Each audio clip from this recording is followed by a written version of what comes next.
All right. I am back. Let's see if we have video and see how we're doing. If you see anything, can say anything, say hello.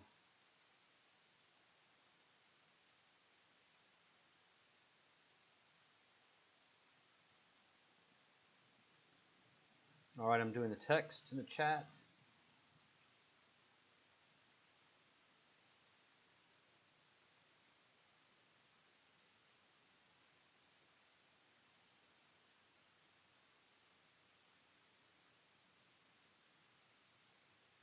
New technology. So there's a little bit of lag. All right, very cool. Purple Mambo, welcome. Thank you for being a commenter. All right. So what I was talking about and where I started was the fact that we do not have any information from NASA or JPL. Therefore, the establishment does not have any information. So they have nothing to regurgitate to us. And this is troubling for them.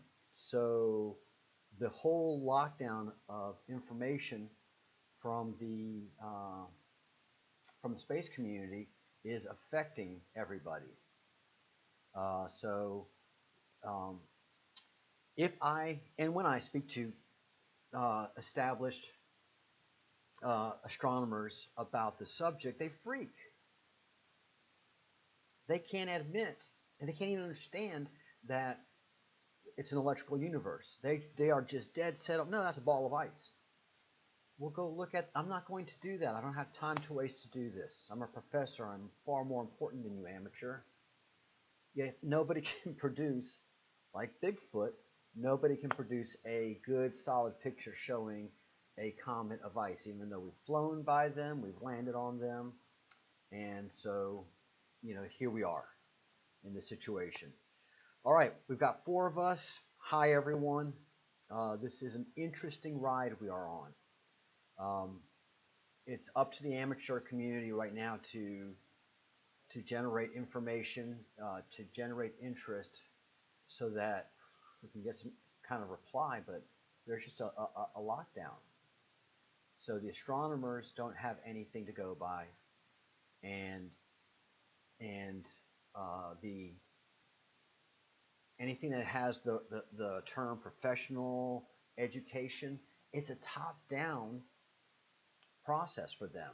So they're just simply, they've learned through the American University process. You don't think for yourself. You learn, test, take in, regurgitate, take in, regurgitate. If you can do that really well, then you will get a degree. And it depends on where you are in the process. If you begin to question things, then you're not going to move forward in the degree. So if you go into the astronomy community and try to get a master's, or begin your master's process and say, well, comets are an electrical event, everybody in academia flips out, throws you out the door, and you're gone. So we can't inject this information into the process and get the responses that we need. So fundamentally, aside from the great pictures they take for us, a lot of the astronomical community, with what they are seeing, they don't have the tools to interpret it. So if they're not locked down by force of some kind or another, or part of the project, then they're cut off from the information stream. And so they are, if you can, I hate to use the analogy, but they are literally a fish out of water. They have no data. All they have is the last set of information that they've been able to work on, and that's it. And so if you begin to talk to them about Atlas, and I've already tried to do that on Twitter, look, it's obviously in pieces out there. Breadcrumbs. It's obviously, it's fragments, all right? Give it a rest. But look, it's getting energy. Yes, comets are unpredictable. Comets have never, ever been unpredictable. So uh, the misinformation that goes into the system now is just beyond frustrating. So um, if you have any questions for me, put them out there. I recognize a lot of you guys, so let me take a little time to tell you about who Breadcrumbs Project is. Um, I'm not going to use my real name yet, just because I'm not there yet. So my pseudonym is Breadcrumbs, and I live in Spain. My mother is half Spanish. She is deceased, and she's buried here in Spain, in our small village on the church there, which was her desire. But I grew up in America, and my father was with the U.S. Embassy system. So I traveled all over the world as a child, and I've seen the government from the inside, from the State Department side. Um, and my mother, after a while, began to work with the consulate system, just to give some support because she spoke Spanish fluently. So was doing a lot of work in many of the countries that we went to were Spanish-speaking countries, and so I was able to maintain my bilingual abilities since childhood. After my dad retired from the service, we moved to the states, and from the states, I went to high school and was a subpar student. I like to have fun, and being half Spanish, I mean that's what we do. It's not a lot of studying, but we enjoy singing, we enjoy dancing, we enjoy laughing. That's why I use my hands. I'm not a Freemason, and ooh, I love to. I like. We'll go into the Freemasonry, in hopefully in another stream. But so I talk with my hands. I'm very Latin that way, uh, fun, boisterous, and so not a good student, but a fun student. Um, Went to university. Why did I go to university? Well, because of Animal House, the movie. For those of you who are old enough to remember can imagine my inspiration. John Belushi was my inspiration. And although I didn't go as far as he did, and I had a great time in college. And I didn't want to take student loans to go to college. I didn't want to, and my things happened in my family where they couldn't afford to pay for my tuition, and I wasn't a good student. So the best way for me to begin the process of going to college and have my tuition paid for was to join the military, the U.S. military, under Reagan. And he had a great program for me, which was serve 2 years, and you'll get a bunch of money for college. And that was, for me, the way to go. So I was in the Army, the U.S. Army for 2 years, boot camp in Fort Bliss, Texas, and then active duty in Fort Carson, Colorado. Oh my God, I was so lucky in landing there. What a beautiful place. But yes, I've been in the military, so I have a very military frame of mind and training. That's just my basics of who I am. Uh, we have, yeah, Freemasonry. I know it has. There's a lot of pushback. It's very interesting. I'm not a big student of it, so a lot of information that you guys can provide for me, I'm happy to take it in. But for all of my life, Freemasonry was a good thing because all the Freemasons that I knew were just wonderful, dynamic people in the community. But that's again another live stream. So I was in the Army, went to college, had a great time in college. While in college, I became very political, and my family has always been very political because my father worked in the State Department, and so politics was always a dining room conversation. So I just know the political world from the deepest, darkest bowels, and love it. I love politics. I love political discussion. I don't want to have an argument. I like to have a conversation building process, um, and to extract good things. Not you're wrong, you're wrong. This cancel culture thing is something America created and it's bad. It used to be in university, when you went to university, especially in England, where it started. You'd argue your things in a way that was constructive, and that you wouldn't cancel somebody. You'd build an idea. It's a dialectic. It's called a dialectic. Um, if I can prove your point wrong, accept the fact that I've proved your point wrong, because I have been proven wrong quite often.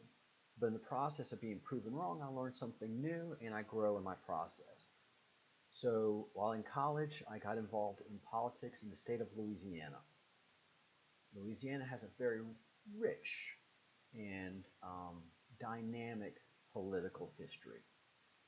Huey Long, the Kingfish, very famous governor there, who was assassinated, and just everything, everything from there was very interesting to me in Louisiana politics, so I gravitated to it.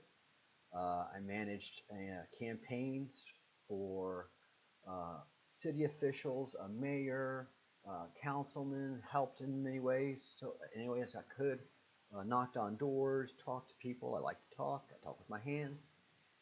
And um, and from that process and involvement, I was in I was in city politics. I never went into really parish politics. No, I'm from Louisiana because I said parish, or for the other 49 states, contiguous states. Um, to the other 49 states, it's counties. Um, Geography, bad suit.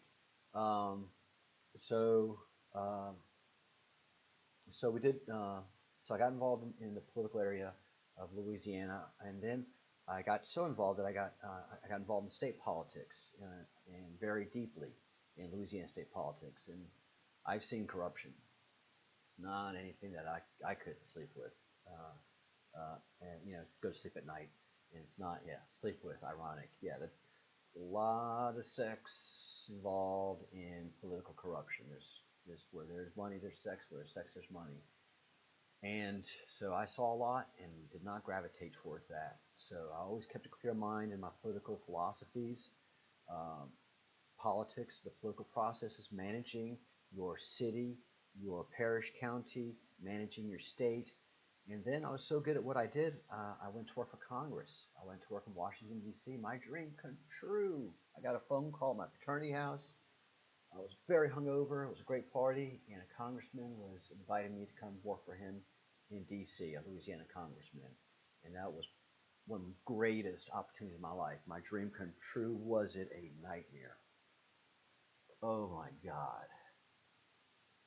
The corruption, the filth and sewage of Washington, D.C. was more, it took me no more than 3 months. By 3 months, I wanted out. I told the congressman, I got to go.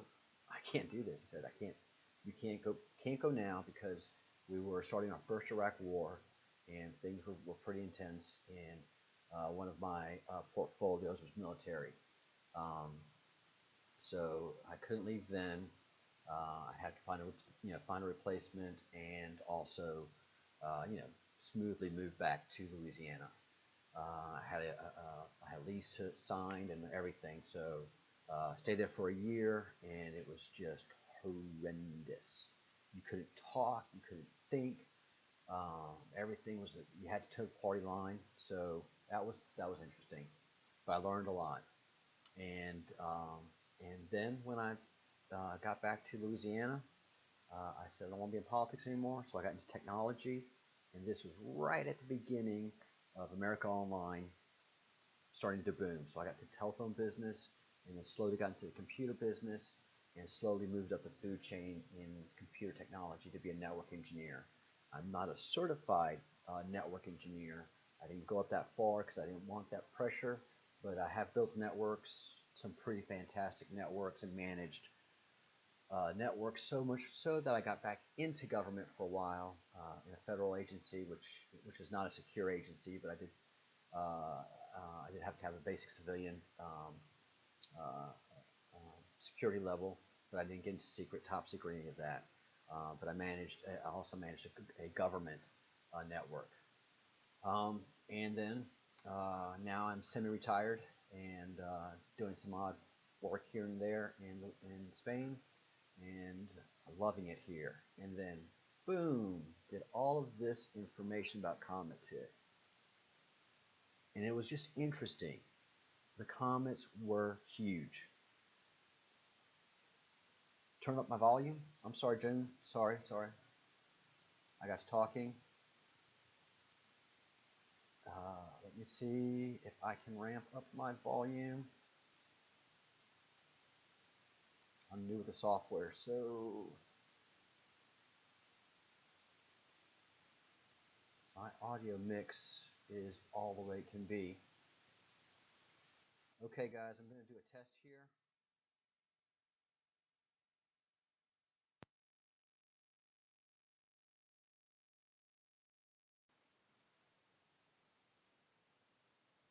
Yeah. I'll have to work on the audio later. All right, Anunnaki, John, you're right. The Anunnaki are very important in all of this. I'm going through the comments right now. Where's everyone from? We got England. Hi, Carol. Carol, you're awesome. Thank you for your support. Carol G.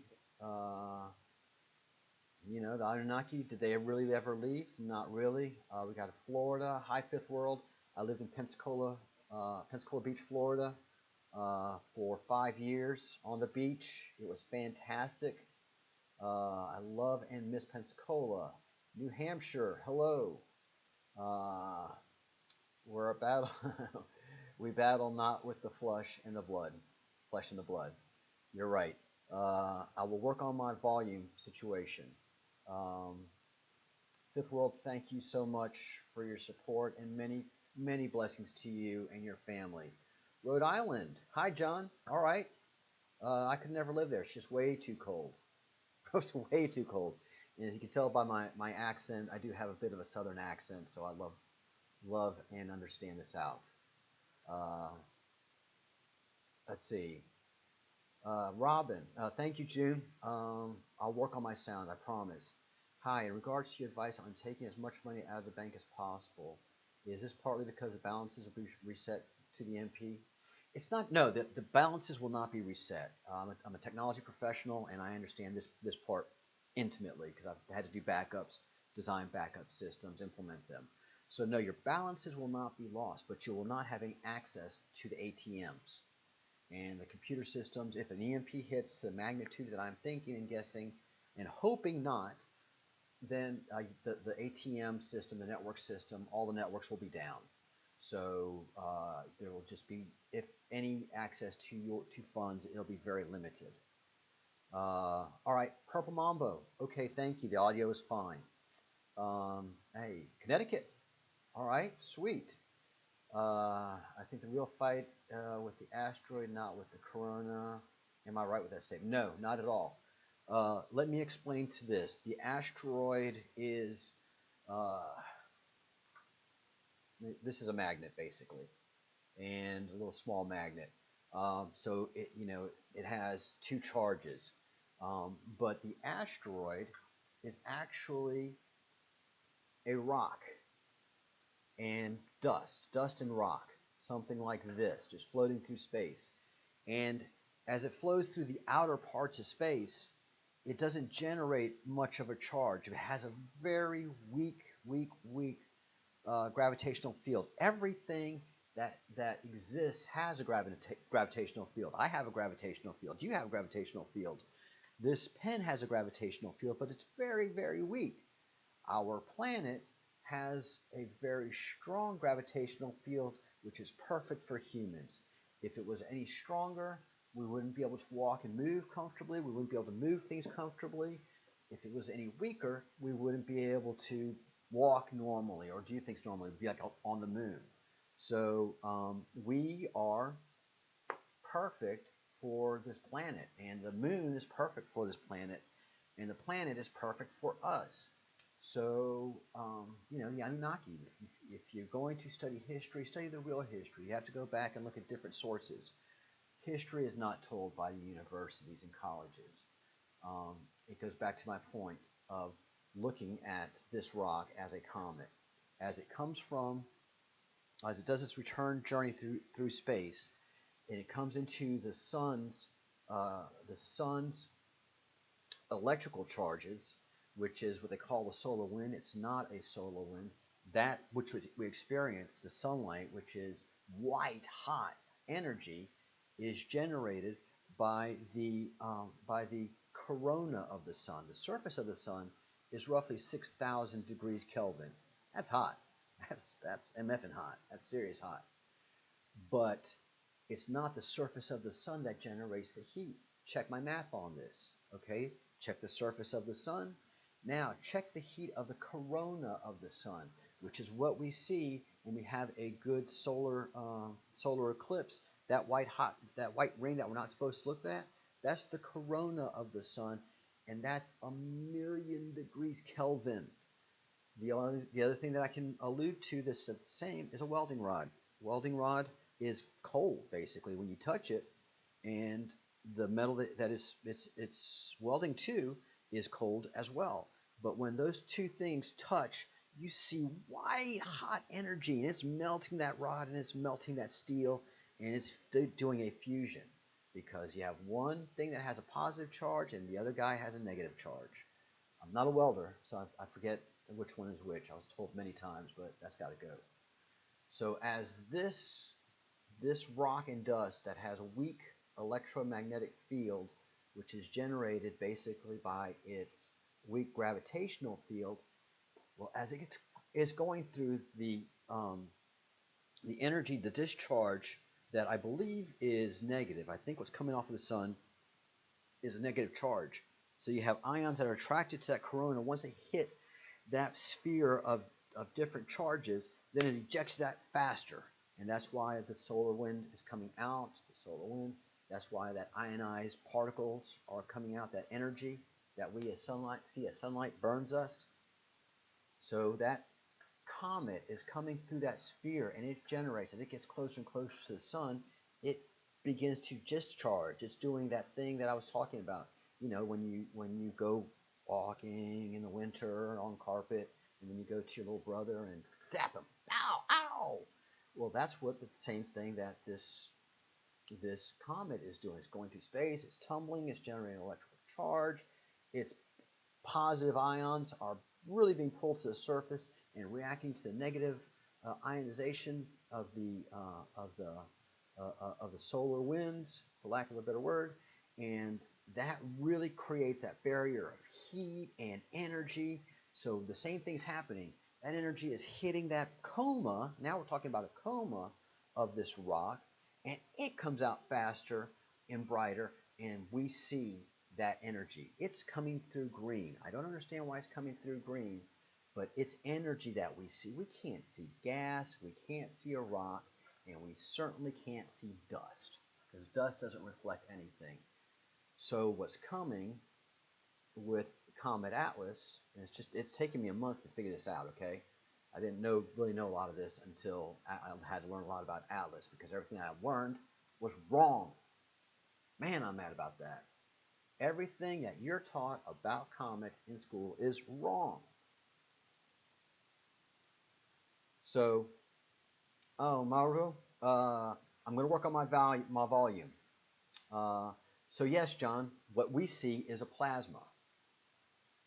What we see is definitely a plasma. Let me go back to the comments. Thanks, Cosmic Gypsy. Do you know how to store water from the tap?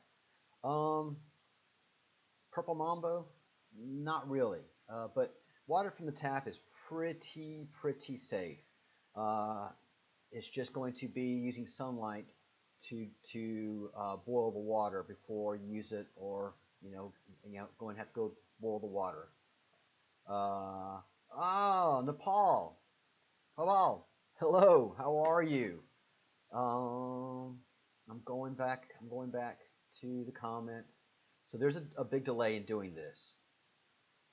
All right. Opotry. Never heard in my life these many comets and asteroids. No, all these comets and asteroids that we're seeing, this has never happened in written history that we know of. I mean, the written history that we do have is super intense, but we're not allowed to study that. I mean, the Sumerian history, the Babylonian history, we think of all of the Greek histories as myths and laugh and they made it up. No, they didn't make any of that stuff up. All right. Let's see. Joining, I'm sure what I've missed. Viniamo, I just talked about a little bit about my background of who I am, and I'll definitely post this so everybody that's missed anything, they can go back and look at it. All right, John, Cosmic Gypsy. Yes, the dreaming factor is amazing. Everybody, even if you're not a believer in the crap that I'm talking about, people are having wicked dreams. It's intense. Hello, Brian from Holland. All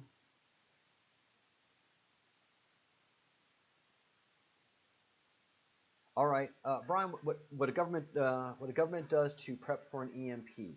You take all of your important devices and you make sure they're in a Faraday cage. So as a network engineer, the networks that I had managed that were EMP protected had a Faraday cage built around them. So basically a big copper cage, copper lining, copper wasn't copper lining, it was copper mesh. So everything's encased in a copper mesh that you want to protect. And then all your grounding has to be excellent. All your electrical devices, everything along the way has to be enmeshed in some kind of metal.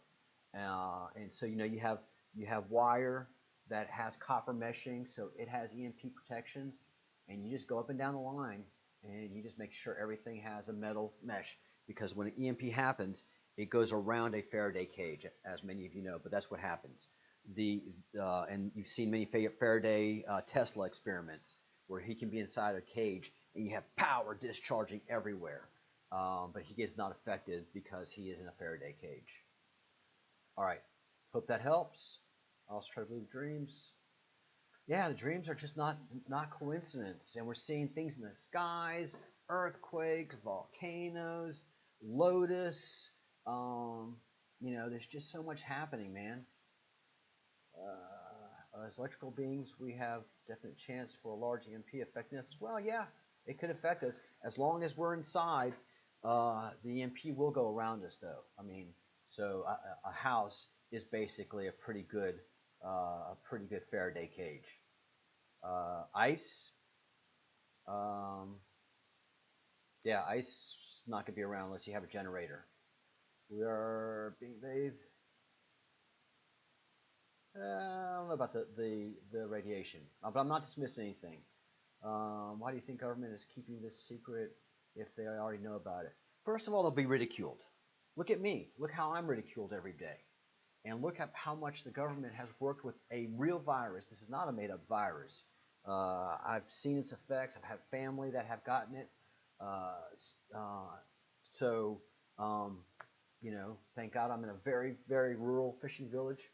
And so we were not impacted by it. Thank God, thank God, thank God. And I'm in a rural area, impoverished. And so the people that got affected by this mostly were people that traveled, had contact with travelers. So it was middle to upper class that really got pounded and being pounded by the COVID. It wasn't your poor areas, it wasn't your impoverished areas. But as soon as somebody made contact with a traveler, boom, they got it. I mean, you have to understand also, when this came out of China, they really didn't understand. They did not understand how fast the contagion of this spread, because it's immeasurable. And one of the most important things you do as a communist country, well, you do three important things as a communist country, especially as a communist government. You deny, you deny, and you deny. So, I mean, just up and down the line, everybody was lying to each other.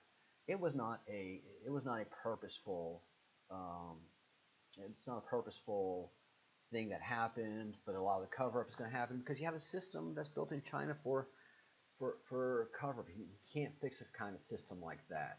And then you try to put America in lockdown. Whoo, that went well. Here in Spain, they understood. They understood what this is. Didn't take it one day. The government said lock it down. All the Spaniards said we're locking down. We sang. We just shared as much as we could together. We went through it together. We broke the curve, and now we're doing okay. And slowly opening up and taking the precautions that we need to as we open up. So the virus is real, and a government really can't manage its people. So if you tell them beforehand, I mean, look, they said there's UFOs. How's that going? Does anybody care? The U.S. Navy released the videos, said there's UFOs. Did that move anyone's dial? That's probably the biggest news that you can imagine in the whole wide world. Look, we have these fast-moving, unidentified flying objects. They cannot move in a manner that a human can move because the G's are just too intense, so a human's not driving it. And it's certainly the technology for unmanned, for drones that we have, unmanned flying vehicles, can't do those things either. And on top of that, they just stayed aloft too long. And we just have so much video now of UFOs. So the government says UFOs are real, and we have a lot more videos of UFOs happening. And if they're UFOs, therefore they are aliens. You can't. That's not a tough jump to make.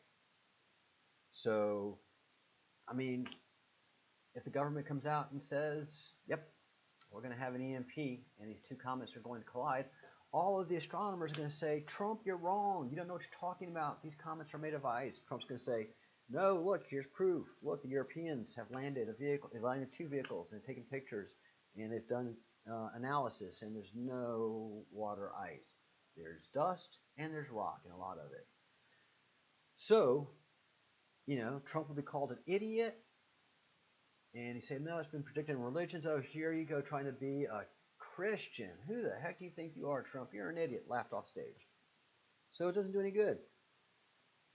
Now, when somebody sees that giant flash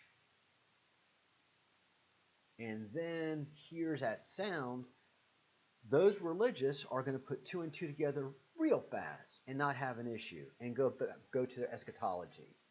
And those that have no faith whatsoever are going to be freaked out. They're going to be freaked out. We've already had one good thing about the virus is that people are already leaving cities. So the worst place to be is in a big city if an EMP happens. You just can't survive. If there's no electricity, there's just no survival. Here in this rural village, we lose electricity. Yeah, we're all right. We have butane heaters. We have our canisters. And we have untold amounts of wine and chorizo. So we're going to be all right.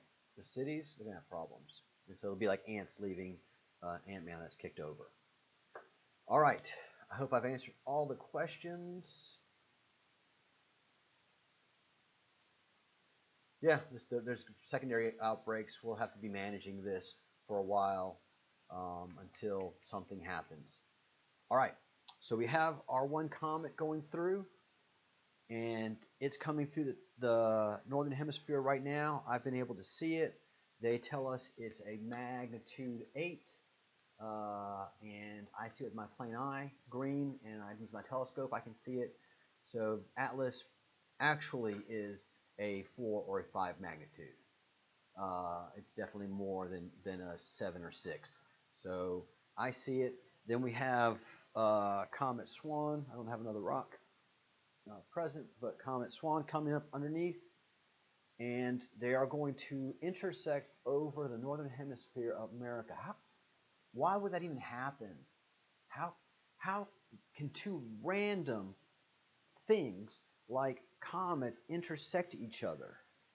Because they're one comet's supposed to have a 6,000-year journey, the other one has an 8,000-year journey, and as they pass each other with their giant electrical charges and comas, they're not going to hit each other. It doesn't do any good.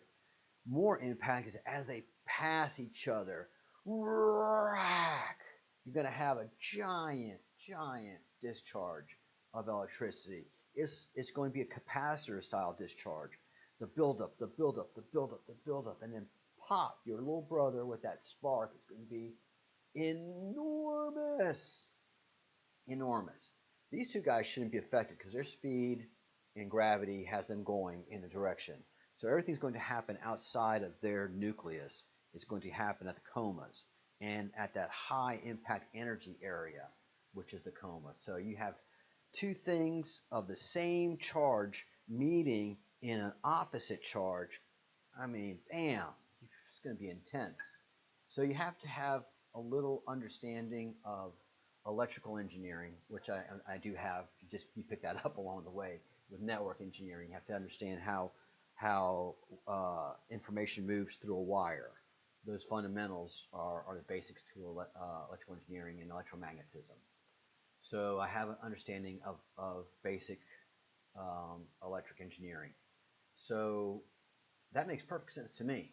It makes zero sense to a professional astronomer, astrologer, anybody that works in NASA or JPL.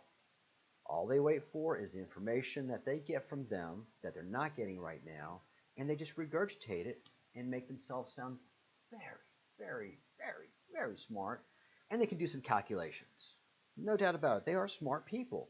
But the only way they've moved up the food chain is the ability to regurgitate better and better and better and feed and feed.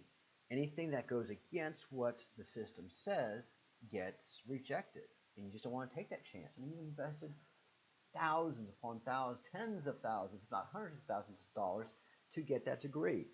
I mean, try being in a standard American university or a standard British university and have a conservative point of view. I mean, your grades will suffer. Your grades will suffer. All right, going back through the comments section, this is a big learning experience for me. Oh no, the aliens aren't demons at all. They're curious. They are very curious. Yeah, being right with Jesus is not a bad thing. You know, that's not bad. All right. Green because of copper, Kai? Yeah, I think so. I think the green is because of copper. I mean, you have to have those molecules to generate that color. And they have not taken one single picture of one of these comets that's coming through that's reflecting green. And we have Hubble out there. We have several high-end telescopes in space that have taken 3 crappy pictures of what they say to us is a disintegration. Although I have at least 4 magnitude 4 comet that I can see in the skies where Atlas is supposed to be. I check it with my iPad, with my astronomical viewing software app, and boom, there it is, and there it is. Venus is as bright as anybody has ever seen it. And I can't remember the YouTuber, but she turned me on to it. Venus is reacting to the electrical charges of the comets. So Venus is super bright, not only because it's close, but it's getting a lot of our space of the sun is getting very excited, electrically speaking. So when is this going to happen?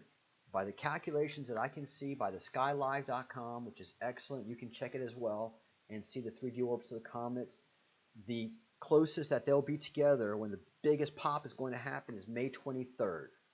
So as they come, they're going to generate brighter and brighter and brighter as they come together, and then as they ultimately pop and pass each other, there's going to be a very bright, and I'm going to guess it is going to be a reddish light. It's not going to be white. I just think the red shift is going to be intense. So the reds are going to be coming sooner to us. So it's going to be we're going to see the light first, then we're going to hear the sound, and then we're going to get the actual energy. So it's like any bomb going off. And yes, sound does go off in space. It does. It can travel. Sound can travel in a vacuum, especially something intense as that, because as we also know now, space is not an actual vacuum. ZZZ, I'm trying to read the comments and be as informative as possible. This is my first live. So yes, I am reading the comments as I can. So no, I don't think the visitors are evil. They're just curious, and there has to be more life in the universe. And I mean, what did we do when we invented space TV shows? The first thing we did was invent the peaceful one, which is Star Trek. Big Star Trek fan, old school. I mean, I remember my first memories of Star Trek were in Istanbul, Turkey, on a black and white TV set with rabbit ears, and you had to move the foil. I mean, this is Istanbul to get it. and so it was in Turkish. No, it was in English and had Turkish subtitles. So that was the first one of the first TV shows I heard in English because all the countries I've lived in, most of the movies and TV shows were dubbed. But Star Trek was coming out so fast and so popular that they actually distributed it in the English language and didn't dub it. So that was fascinating to me. But what was it? It was the peaceful guys. We don't interfere. We don't interfere. Well, with writers, there's just so much you can do as a writer to engage an audience. So much as a YouTuber that I can do to engage you, to keep your attention, and not get not get fake with it, not have to be like the press is today to sensationalize everything. I have traffic right now because I'm answering questions in a way that NASA and JPL aren't, and their fundamental base of information is flawed, and my base of information is real, so that's why I get your attention. But to keep your attention, I have to keep explaining things, keep making it interesting, and that's what you have to do with a TV show. And Star Trek did not make it in the general population of TV shows, so it had a couple of years and went by. But the youth, the kids like me, oh my God, we had to get it. Lunch boxes, everything, anything we could with Star Trek. So it went into this thing called syndication, and it kept things going. What happened with the line? Well, of course, they had to throw in the cowboy and Indians effect, or the good cop, bad cop, or the bank, bank robbers, good guys, bad guys. And Star Wars comes along. That adds energy and chases because one guy's good, one guy's bad. That's not good science. So, good science is boring science, and good science means you make a lot of mistakes along the way. And we're not allowed to make mistakes in our American society. And it's good and bad, I mean, because you get to move a country together, and it's just hard to run anything when there's just such disagreement and disagreeable things. So you can move the ball better and faster. But in a root cause analysis of the misinformation of comets, I have to go to the root of the problem, and that's not knowing what a comet is. And so now that we do know what it is, it's dust, it's rocks, it builds up a charge. And on May 23rd is the closest intersection that these two comets are going to have their discharge. So that is Face the Sky. I hope that answers your question.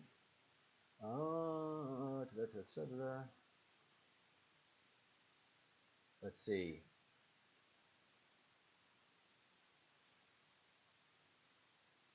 Yep, I'm going to stay home. Everything is good here, so I don't have to get tested. I'm good. Can you please put the volume up? I've got a problem with the volume. I'm sorry. Let's see. 22nd could be good too. The 22nd right there, 22nd, 23rd. Depends on where you are on the globe and when it happens. But that's when you can look at it happening too. Carol, President Trump issued two orders. He issued an initial order to secure government facilities, especially essential government facilities, especially secret government facilities. They are to be protected against an EMP. Many of you don't know this, but about 3 or 4 months ago, before even the virus hit, Cheyenne Mountain went into shutdown.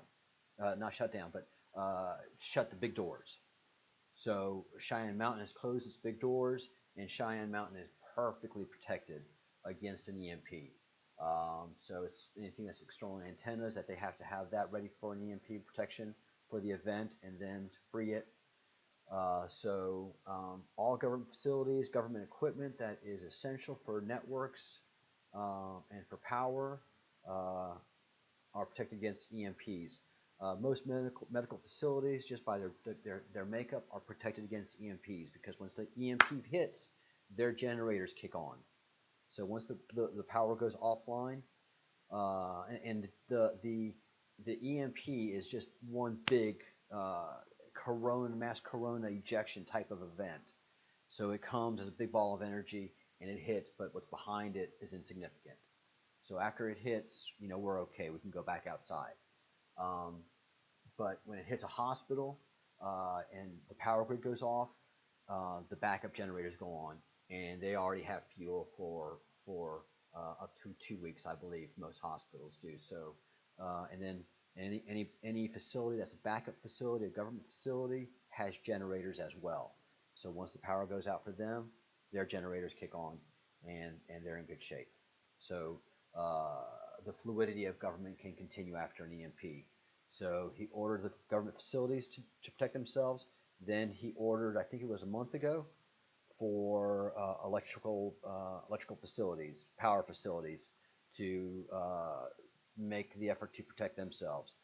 Nuclear facilities, totally protected against EMP. They're in a big old concrete shell, which is iron reinforced. So the nuclear facilities will be fine. They can come back online after the EMP hits. It's just the substations that will be affected. We may have enough of a warning and maybe enough people figured out to bring down the substations. Either way, there's going to be a power outage for a while, and then bring the power stations back up. But the power generating stations, they'll basically be fine. The substations will have to be reconfigured, and then we'll have to see how far out. If it takes out the transformers, then that's going to be a massive uptake. All right, let's see. All right.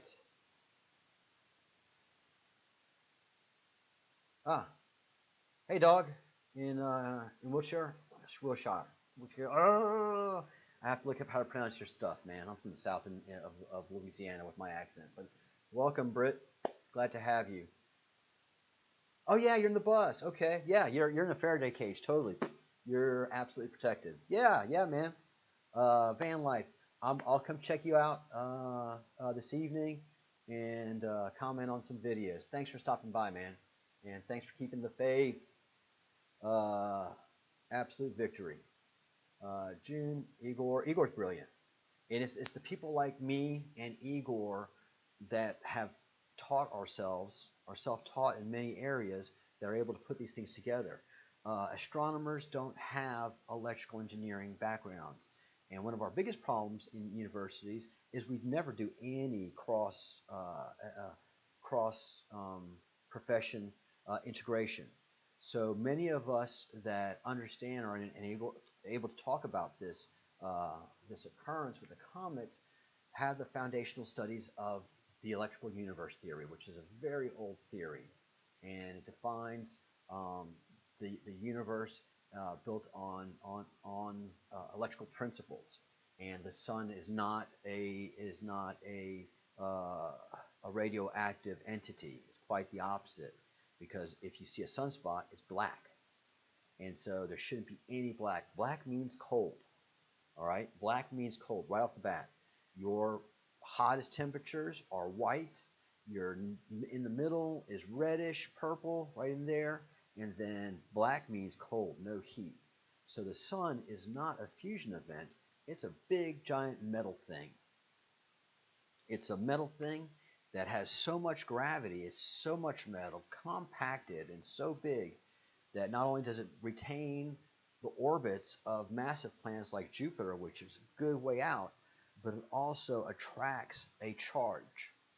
And that massive metal thing that's composed of many dense metals attracts a charge, and it has an opposite and equal discharge that happens at the corona. And so, as I was talking about the welding principle before, is the electrical energy that's coming to that welding rod tip. It'll zap you, but it's not gonna light you on fire. But the energy discharge of those atoms that have that meeting of those two opposite energies, that's basically a small nuclear explosion that you're seeing at that welding point. Those are atoms being destroyed that is creating that white hot energy. That's basically a subatomic reaction that creates a welding rod. And as a couple of people have pointed out, that tip of the welding rod is a plasma. That's the fourth state of energy, is a plasma. So a welding rod creates a white hot plasma. Those surfaces don't really touch. And as you know, if you're a welder, if you have your two surfaces touch, they fuse together. So your welding rod can't move, and you're going to have pow, explosion there, and a bad weld. The trick to being a really good welder is having that ability to keep that welding rod just above the surface, like above the surface of the sun, so you can make that weld happen. All right. Let's see. Yeah, I'm not a huge believer of the black hole theory either. So where do these ideas come from that I'm espousing about electrical energy? Well, it comes from curious electrical engineer professors that have seen things happen in space. And there's my neighbor recovering her laundry. So if you hear a crunch or a rip, that's my neighbor recovering her laundry. Great family. Really good people. So the curious people that are electrical engineers were seeing things happen. And if you're an electrical engineer, you have an insatiable curiosity. If you're an engineer, you have just insatiable curiosities. And the problem with being an engineer is if you have a question, it has to be answered. You have to take every question and take it to ground. So engineers don't make good scientists, and scientists don't make good engineers, because as we see, scientists can spend an entire career on an absolute fantasy, and academia can regurgitate absolute fantasies to students, and they've been doing it. I mean, you know, every if you go to phys.org and look at physics publications, every day scientists are surprised, scientists are surprised, scientists are surprised. Guess what? Engineers are never surprised, because engineers don't publish what they think is going to happen and then try to make it happen. Engineers just look at what it is and solve the problem. We make lousy spouses for the most part. You have to love the engineering mind, because very little can affect us because we get so focused on whatever issue we're thinking about, because we dedicate so much of our head to it. So those who are married to engineers and maintain a relationship, you're special people. But scientists basically can live in a fantasy and not let reality affect them, much as astronomers are right now. All right. Let's see. Water, space, water spaces, water stars, living beings. Da, da, da. Good conversation. I mean, good stuff. And look, as long as you're having a conversation, be respectful, and no problems. Get disrespectful, we have problems. I was in the military. I'm a military kind of mind, and I work off of courtesy and respect. People are incredibly rude to me because I have ideas that they cannot believe because they've been taught wrong and indoctrinated. Actually, now, no, yeah. I mean, astronomers are indoctrinated. They couldn't even begin to imagine this. But electrical engineers have solved this very quickly. Amateur electrical engineer has solved this event pretty quickly. If you let electrical engineers into the astronomical space and in the astronomical classroom, they can answer a lot of the surprises that astronomers come up with. You know, if Egyptologists would let engineers into all parts of the Giza Plateau, all the questions could be answered. But Egyptologists have their fantasies that they must make their money off of, and their career off of. And so they live in a fantasy world, and then there's the rest of the engineering world that looks at Egypt and goes, yeah, that pyramid, the big pyramids, they weren't built in 20 years. Ooh. And then you look at the precision, you're like, oh, and then depth and structure, no. And then you look at the Sphinx itself, and the weathering in the Sphinx has obviously been through catastrophic flooding. And you can see that the depression where the Sphinx is, on the walls. There's been cascading water there. When's the last time Egypt had enough water to generate, to carve channels into the sandstone? So if you let an engineer look at these things properly, they can solve the problems. An Egyptologist can't do that. Egyptologists can't do that. An engineer can understand a virus. It is very hard for a doctor. You get a flip on this, but it's very hard for a doctor to understand a virus. If you ask a doctor, how is the virus transmitted, and how does the virus manifest itself, and how does the virus, how can the virus go, and how far does it travel through the air, and what's its lifespan? They're just making stuff up out of whole cloth because they really don't know, because they're looking for periodicals to tell them what to think. If you go to a biological engineer, 5-10 minute conversation, they can break it down for you.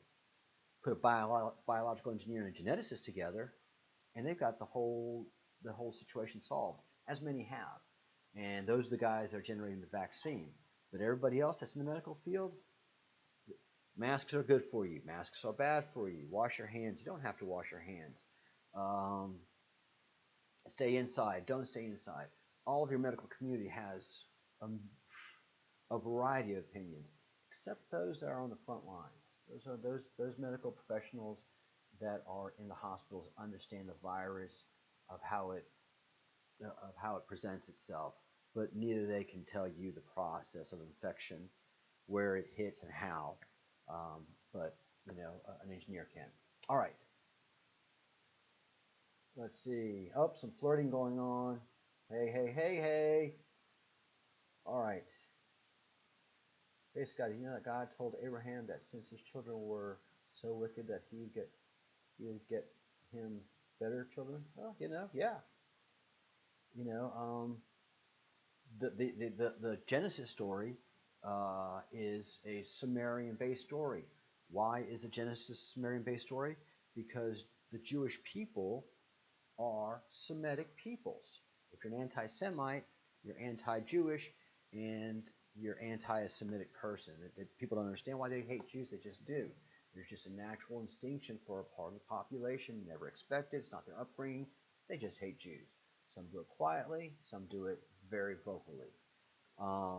But the Phoenicians, the precursor trading people, I have been able to find some Phoenician relics here on the coast where I live. And that's some old stuff, folks. So Phoenicians were the trading people long before the Romans, long before the Greeks. They were the Phoenicians.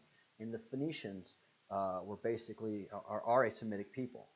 So the Phoenicians were basically Jewish, but the Jewish offline started with one guy. The Jewish family started with one guy.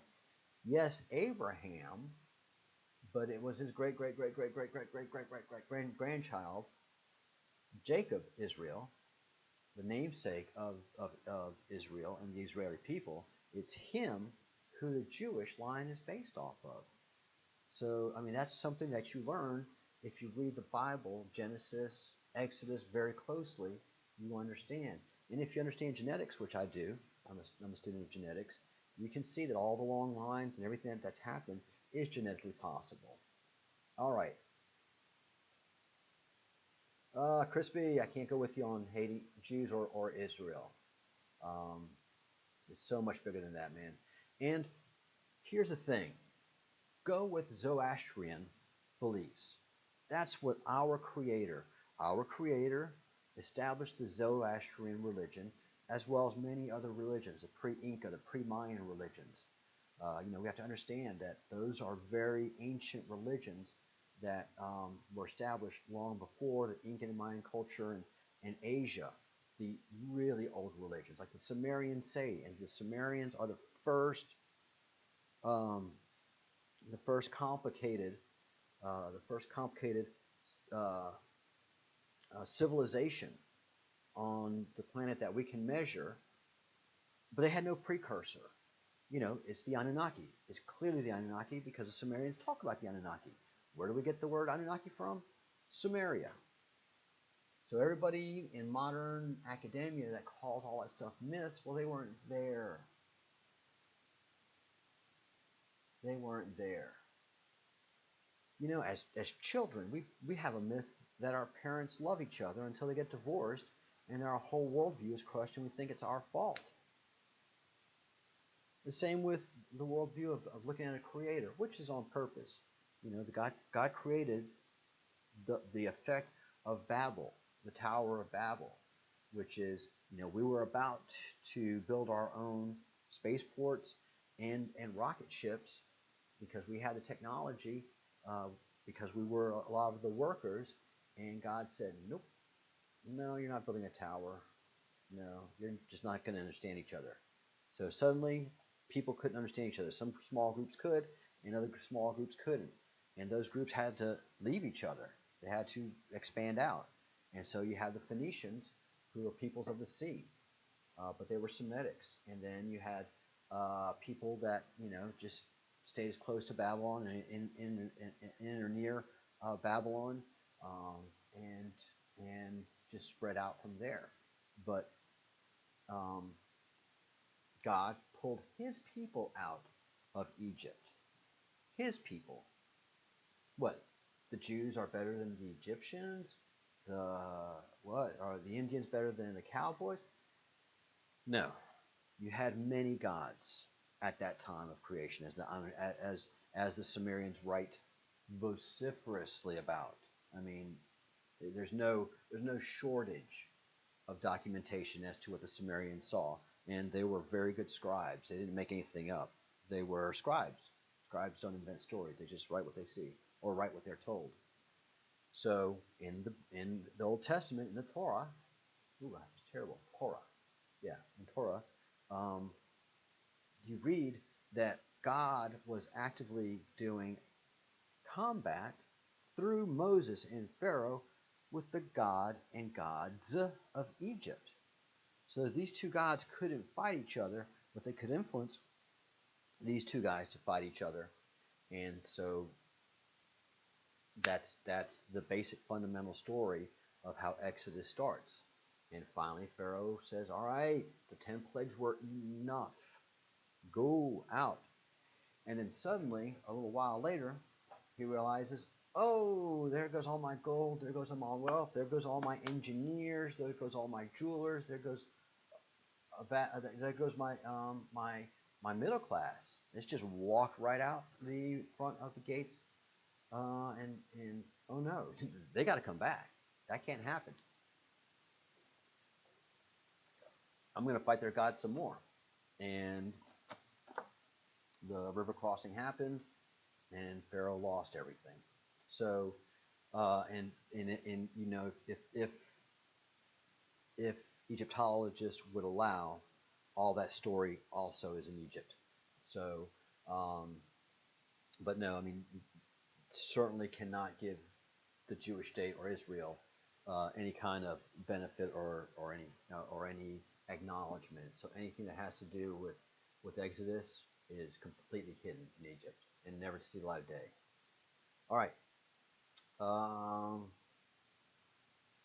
Let's see. Thank you, Vanima, Moonbeam, and thank you, Moonbeam. Thank you for the shout outs and building my channel base. You know, it's never been about that, and I sound so cliche in saying that. This was just a place for me to put my thoughts and my observations and have a few arguments until I get tired of them, because I don't want to have an argument. I want to have a dialectic. Here is the truth. Is my truth right or wrong? Don't yell at me about it. Bring me a fact that says, don't mock it. Bring me another, don't talk down to it. Bring me another fact that says my fact is wrong. All right. Yeah, Jesus is powerful. Jesus was a powerful rabbi. Jesus was a Jew. Jesus lived a Jew. Jesus died because of his Jewish faith. And Jesus died a Jew. He was buried in Jewish tradition until he disappeared and was risen up. Now, if we follow the story of the Anunnaki, that happened several times through several, there's many times that the Anunnaki, that the gods took humans up to live in what we consider heaven, what we talk about as heaven. Is it Nibiru? Is there another planet close by behind the sun from Earth, which a lot of people have been talking about seeing, another planet close by the Earth, um, or is it there? But you know, every soul when they die and they come back, when they have when we not every soul, many of the come back to life stories that people have near death experiences, they say they were called to the light. They were called to the light. What bigger light than we have than the sun? And so maybe there's another planet there that's collecting our souls and waiting for the great return. Um, yeah, the Bible's full of other gods. It's just the Jewish people can't have any other God but that God, because that God pulled them out of slavery. That God fought with another God.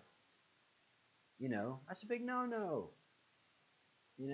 Once the great flood happened, once God had the main creator had reset the planet after the flood, then um, then the gods weren't supposed to fight anymore. That was over. The gods are supposed to, they can do little conflicts. They're supposed to do things, but wars between the gods, no more. So the God of the Jews took big risks in doing what he did. He got away with it, I think, because he's a very beloved God of the gods, and so the God of the Jews is to be worshipped by the Jews. Are we supposed to be worshiping that God too? That's up to you and how you view the Creator and the research that you do on humanity and our history and our creators. If you just want to pick up the histories and the religions as they are now, you're doing fine, because all you have to do is three things. If you practice three things, then you're practicing the fundamental religion of Judaism, of Christianity, of all the religions, and that is Zoroastrianism. It's older than Islam, Zoroastrianism. My Iranian friends who follow the channel have talked about Zoroastrianism, and it's a beautiful religion. Three things: say good things, do good deeds, think good thoughts. You don't have to be a Christian. You don't have to be a Jew. You don't have to be anything. Just do those three things on a daily basis. At least try to, and you're doing right. All right. Right. I mean, it's Jesus didn't. If you study Judaism, Jesus really didn't preach anything new. He was just saying the basic tenets of Judaism in a really, really intense, sharp, and intelligent way. He was not normal by a long shot. His wisdom was far greater than that of any man. And this is the tough part with Christians. And if I offend you, I'm not offending you by purpose. I was a Catholic, and I still am a Catholic in many ways, but I subscribe to the Jewish faith and love the windows and doors that it has opened for me as far as religion goes and understanding religion. But Jesus, Yeshua, was a great rabbi, and he blew everybody away with his great wisdom and intelligence, but he based it all on the fundamentals of Judaism. And that's why he would argue with the Pharisees, and that's why he would argue with everybody. He was doing a dialectic. He didn't have time for what these people were trying to do, because he had a mission. His timetable was short. So he just say some incredible things. Nobody could argue with him. The Jews were like, I don't know what to do with this guy. Send him off to the Romans. They'll kill him. But Rome has laws. You have to understand that. Rome has never been. The Romans were not just idiots that just did anything on a whim and just killed anybody. No, they were built on laws, and that's what you see as part of that ram, the symbol of Rome. is well, I can't get it, but it's a bunch of sticks bound together. You're bound together, and that binding is laws. That's why we see that those bound sticks in the U.S. Congress as well. You bind yourself by laws. You don't bind yourself by people. You bind yourself by individuals. So the Romans had structure. Uh, they had a great empire, and people invited Romans in. The movies, they need invasions, but the Romans were so much more often invited because they would trade like the Phoenicians. They would trade. They'd bring money. They'd bring ideas. They'd bring knowledge to a society, and that society would grow. Here on the coast of Spain, a town called A Coruña has one of the oldest remaining structures, not oldest, but one of the most sophisticated remaining structures of Roman era, and that's the Tower of Hercules. It is a tower that was built, and it was a faro in Spanish, a lighthouse, and this was a massive lighthouse built by the Romans in the first year A.D. So in the first year A.D., the Romans had to be in Spain um, and doing quite well. So they weren't fighting people; they were invited. They brought the trade in, and then you know, the more people would meet Romans, look, come in. These tribes are, they're driving us crazy. We can't do anything with this, and we need tribes. And then suddenly came the need for the Spanish, anyways, the need for the Roman invasion of England, and it had to have a good place starting off point. They had to have good farming, and the north of Spain has the most brilliant farming in all the world, I think. And so the Romans had to take over the inner portions, especially of northern Spain, to feed the armies that were going to invade the north. But if you look at it here, there's the invasion was just dominating tribes. It wasn't a mass wipe, burn, pillage event. It was a slow, methodical invasion, an army marching. You want peace? We offer you money. We offer you work. We offer you happiness. No, we offer you the sword. But before we offer you the sword, we're going to read. We're going to talk to you. We're not just going to kill you unless you attack us. We're going to try to reason with you first. That's what the Romans did. So they were a civilization. They civilized in such a large part of the world. So Jesus was taken to Pontius Pilate. Pilate had to do what he had to do as a Roman. I'm not going to kill you. You've broken no Roman laws. I have no quarrel with you. This is your people. What do your people want? What laws do they have that I have to obey? Because Romans, they also uh, reflected the laws of the local people, local tribes. They tried to blend all that in together. They would have their places of their gods, and then they would allow everybody else to have their tabernacles to their other gods as well. So the Romans were a civilizing force, and Pontius Pilate did what he said he would do. Look, it's up to your people. Do they want to kill you? If they tell me I have to, that's their law. I have to obey their law. I don't want to. I think you're brilliant. Pontius Pilate and Jesus had an amazing conversation, as you can read in the New Testament. So Jesus was killed just because he was right. People can't handle it. A lot of people can't handle somebody being intelligent, smart, and constantly right. So to try to tell the world that there are UFOs now, I mean, they just dismissed the Pentagon admitting to it. All right, back to the comments. Yeah, Yahweh, Glad Legend, Yahweh is a Sumerian word, basically. So,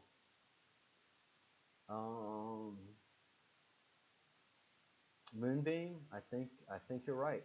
I think there are many artificial suns. Wow, this has gone on for an hour and 15 minutes. That's crazy. I did not expect that, guys. Um,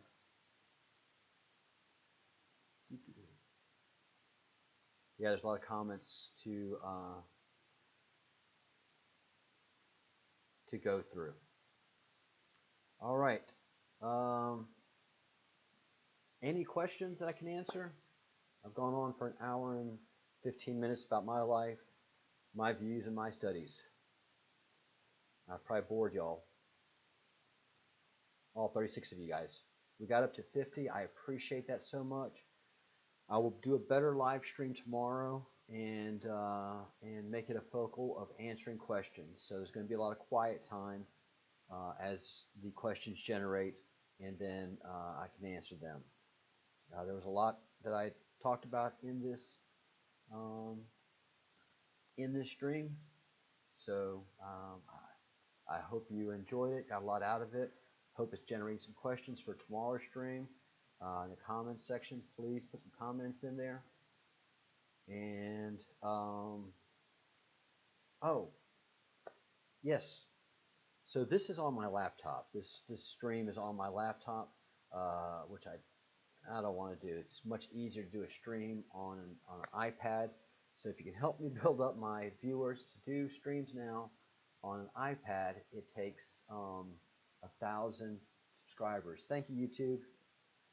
Yeah, to do a good job. I understand you have to build up your revenue and generate funds, because maintaining all those server farms is expensive, super expensive. Oh, and if you're getting something for free, like we do with most of YouTube, if it's not the ads that support YouTube and its efforts and its server farms and all the mass electricity and cooling that they have to generate, because that is just quite a luxury for us to enjoy. But we are part of the product, so our information is sold and our data is mined as much as it can. Oh, Pittsburgh Kid, good question. Why am I in Spain? Is there a way to protect your home truck from an EMP? No, your vehicle, your truck is a Faraday cage. Your home is a Faraday cage. You're gonna be fine. So your home is a Faraday cage, and so no worries there. As you see the red glow coming, I would go ahead and unplug all your devices. Leave your fridge open, and get ready for a big old party to eat all that's in your fridge and freezers. Let's see. Why am I in Spain? I'm a network engineer, and for the last 12 years, I worked for a federal department, not a military-based federal department. It was one of the non-essential federal departments, and there are several. They have great names, but they just do troublesome work, and all they do is just move money around to their friends. That's a whole other video for another day. And I love America. I fought for America. I will fight for America. Something happens that I need to go back there and fight again, I will fight for America. But it's hard to live in America. This whole cancel culture and this whole society that we have now, it's a great society, don't get me wrong, but for somebody like me, it's tough to survive. So in Spain, we can argue for hours with bottles of wine. It's part of my culture. We get mad at each other. We cuss at each other. We never fight each other. And afterward, we fight. It takes a couple of days to cool down. Then we come back together again. And sometimes we learn and grow here. So Spain is a wonderful place to have a dialectic. Probably about 5 years ago, I saw where society was going, and I knew I didn't want to be a part of it anymore. And it doesn't have to do anything with the actual political culture. It's just the fact that we can't live in a country together, that we always have to be at odds. It's both people's faults, but it's what happens when you centralize a government and you have a power struggle. There's no doubt at all that Trump was spied upon by the mechanics of the federal government. And you can't help yourself, man. If you're a spy and you have access to all the conversations of the world, first thing you're going to do as a spy is get the conversations on all your ex-girlfriends. Second thing you can do as a spy, if you have access to telephone conversations or any kind of communication, is get that of your significant other or your spouse to see if they're cheating on you.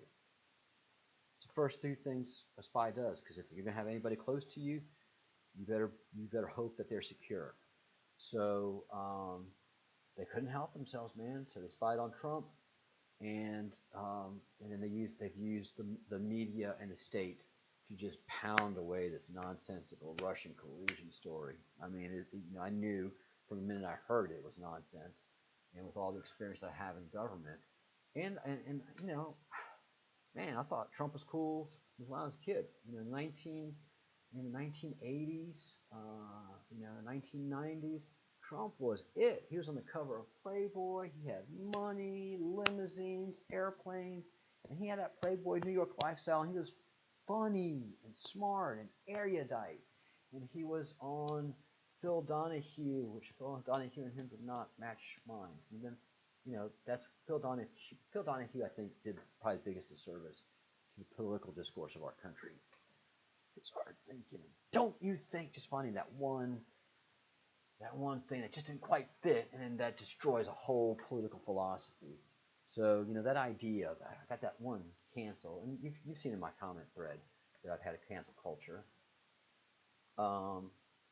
So, yeah, I've got Latin blood, brother. Oh, I've got Latin blood big time. So that whole cancel culture is not an environment for me. I like to think. I like to talk. I like to find people that can help me grow my thoughts. And that's really where this YouTube channel is been helpful to me over the last many years. I can post my thoughts here, get them off my head, store them somewhere, and come back and grow them if I come back to that idea. And as a researcher, as somebody that follows breadcrumbs, there's new things to look at every day. So I can't keep all of my investigations going at once, but I have them stored here on my YouTube channel, the important ones. 10,000 lakes. Hey, how are you? You're one of my first commenters and one of my biggest supporters. Thanks. That's right. Thank you. No, June, it's not about Israel.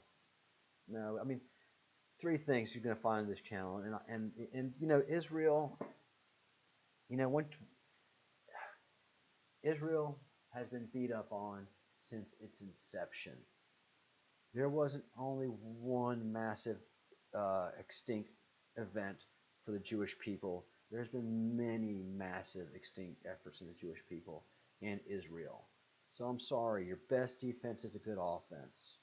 So I have nothing but love for Israel. I have nothing but love for the Jewish people. And I have nothing but love for most people.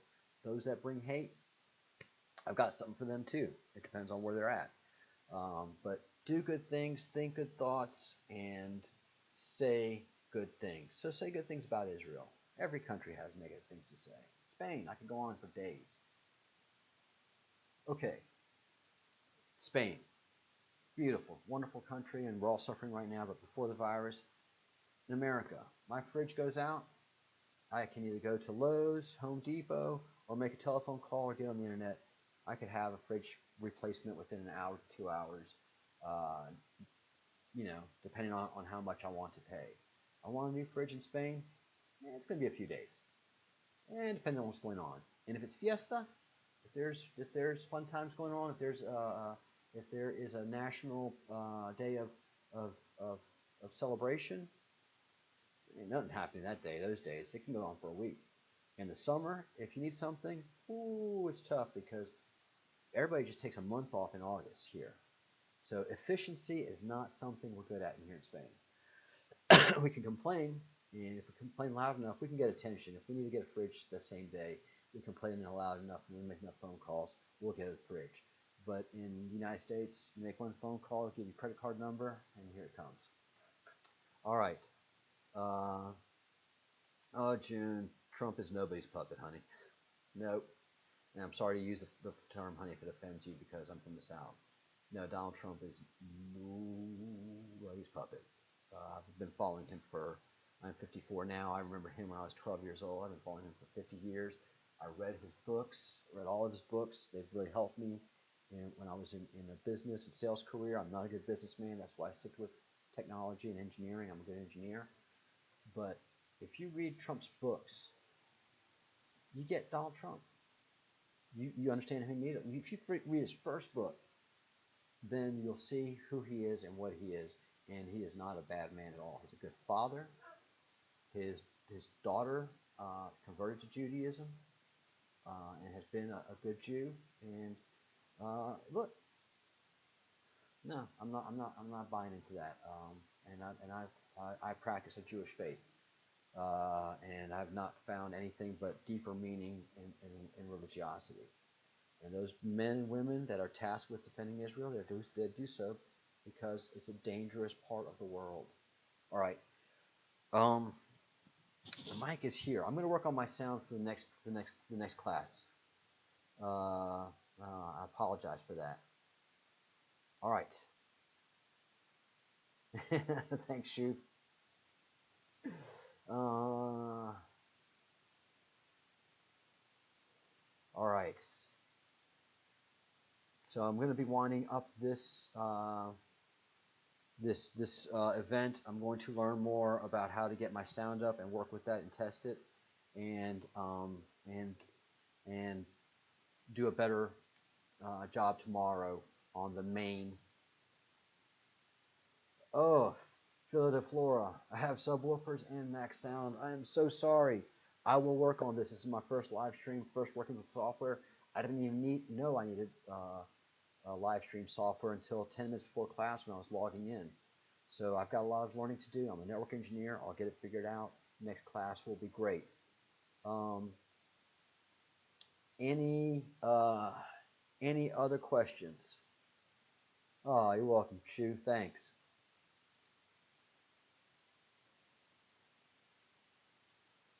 And ZZZZZ, you're welcome to keep commenting as long as you keep it respectful. I don't mind opposing views, man. I don't mind opposing views at all.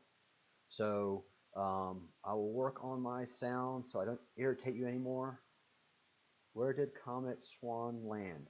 It hasn't landed, and it won't land. It's in a perihelion orbit. The comets will not collide. The comets will not have a debris field for our planet. They're very, very far away. What they will do is intersect and create an electromagnetic pulse. All right. Anything else, guys? Here, I'm going to put a comment up.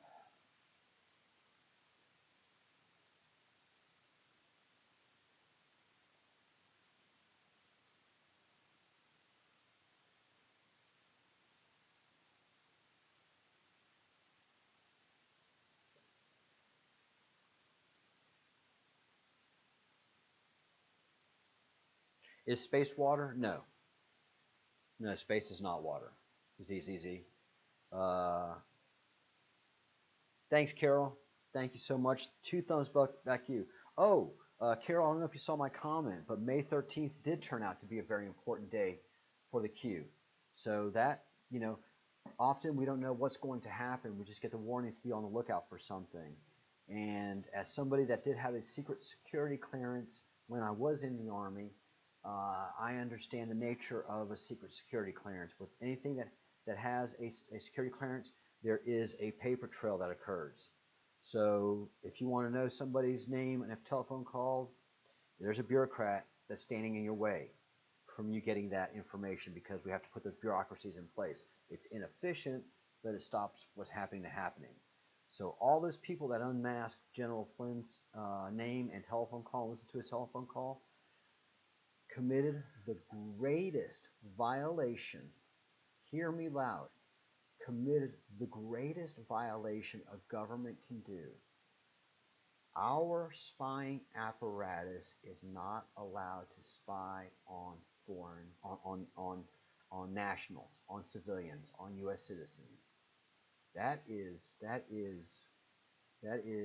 hallowed in intel. I mean, they do it. Don't get me wrong, they do it, but they do it sneakily. They just want to know what their spouse is, so they get their buddies to help them out. But for a govy to do it, for the higher echelon, for somebody from the White House or anybody like that to ask questions, there's a paper trail, and we're seeing the paper trail.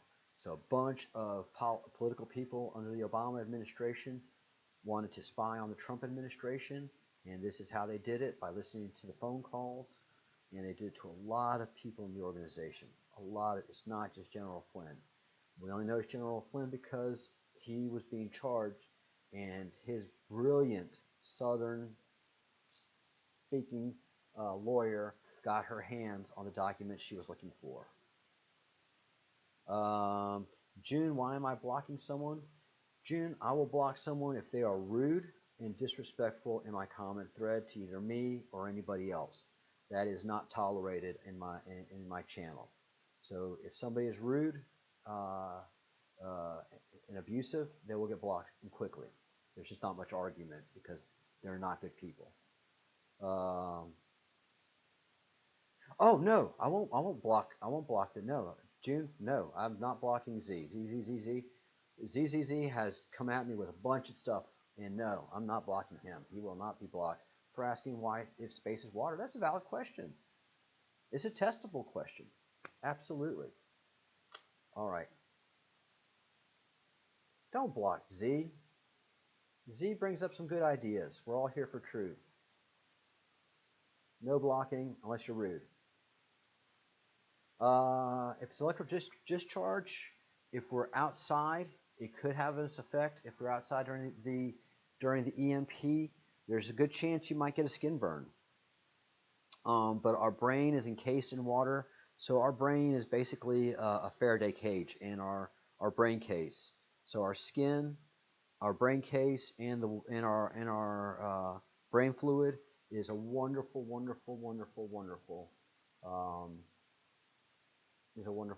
way to protect from electric signals. All right. Yeah, all of you guys here are very respectful, very wonderful, and have nothing but love and warmth. So it's just when somebody and many of us have already experienced some people in the comment thread that just go beyond the pale. Why waste time? Why waste time? We're not going to change our mind. 98% of the academic community does not believe what I believe, but I can prove it, and I proved in several videos. So that's just where we are. If you can't, yeah, Jack Gaming, I will sub to your channel definitely, and so there we are. People that can't have a discussion with you are going to argue with you. The first thing they're going to do is slander you. They're going to call you bad names. I've experienced it all of my life, and I can take a little bit of it, but to a certain level, it's just a waste of time. So you often don't have to get into the mud of the pigs. If it's your job, if you're a politician, and you're on that political playing field, and somebody goes to mud, you better go to that mud too, because they're going to take your ground from you. So on the political plane, on any plane that we have to get to mud, for me to advance, we're going to be in the mud. My YouTube channel, I don't have to be in the mud to advance. Epic! Hey, Epic! Thank you so much for everything in England, by the way. JLT, thank you for everything. Yep. I think 3 days is at least minimum. Shoe. Got some reading, got some catching up to do. Why CME is warmer than the surface on the sun. And the CME holes, the sun is darker. Anything that's dark on the sun is cold. So the sun is a big giant ball of iron, and dense, super dense iron. It has super density. That's how it can retain the orbit. And so the sun itself, the densest part of the sun, is all very cold.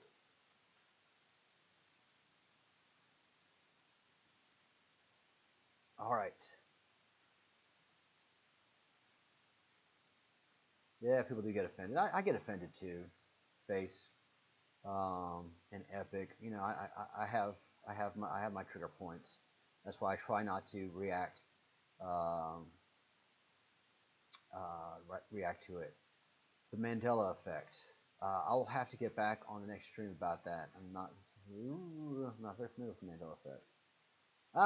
Thanks, Jack. Thanks. Yeah, I like to do my my lives for the time that we have to do lives.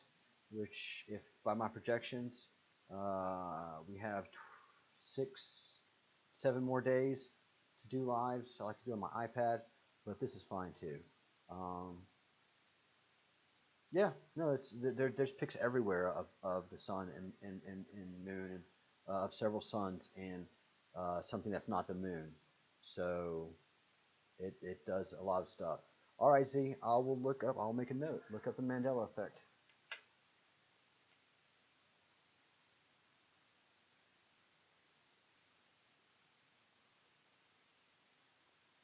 I'm a researcher. That's what I do. Unfortunately, I research things that I'm interested in.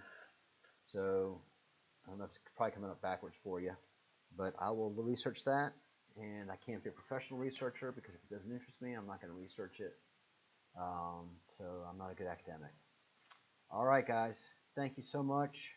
Have a great night, and I will see you tomorrow.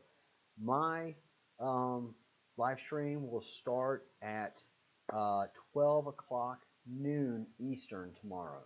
Next live stream is 12 o'clock noon Eastern tomorrow. If you have any questions, you can email me at thebreadcrumbsproject@gmail.com. And I'm glad many of you understand that I am Latin and I speak with my hands. Yes, this is the solar flash, Kumar. This is the solar flash that I'm talking about in the Great Awakening map. Absolutely. And how about a cartwheeling moon? Nah. I don't know. Thank you, 10,000 Lakes. Thank you, Carol G. Thank you for everybody that's in the stream. Good to meet you, Shu. Shu Attack. Jack. And I will, Jack Gaming. I will sub you and have a note of it as well. No, Nelson, I'm not interviewing any experts. That is the problem. That is the problem. The experts are not, in fact, experts. The experts are people that regurgitate what they've been taught.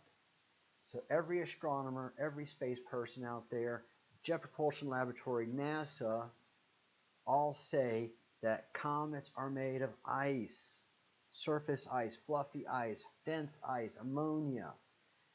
And the photos and the science, the actual science that's come back from Comet 67P, from the Rosetta project done by the European Union, found no water ice, pictures upon pictures upon pictures of dust. Yeah, no, the experts are useless right now on this stuff. The experts will just get mad at you. I've tried to talk to experts. So no, I can't interview experts. They just flip out. All I can do is talk what I talk, and if I'm right, I'm right, and if I'm wrong, we're good. You've learned what a Faraday cage is. We've all learned about comets, that they're not made of ice. So if nothing happens, I'm going on the warpath, and want to know as a taxpayer, why are these major space agencies lying to me? All right. Can anyone get these pics? Have to watch webcam. Fille de Florea. Fille de Florea. I hope I'm pronounced that right. Go to Igor's place. Igor is Against the Grain. Look up the YouTube channel Against the Grain. And he has a lot of information on this and video and detailed descriptions.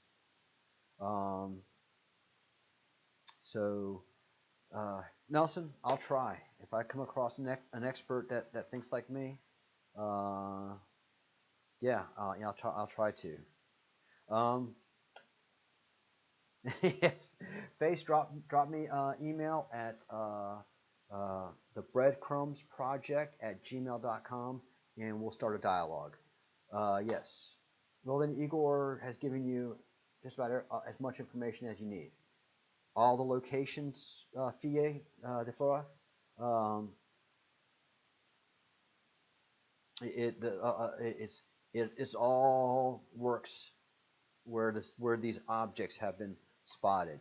Some of these objects are identified as comets, and they're not comets. They're clearly not comets. So several Pan-STARRS comets are not comets. Atlas and Swan are not comets because they're glowing green. If there are regular comets doing the regular discharge, which we've been able to document, they're white. Regular discharge of a comet is a bright white light, much like the sun, because it's this giant energetic mass. So these things glowing green have to be interacting with something that gives off a green glow.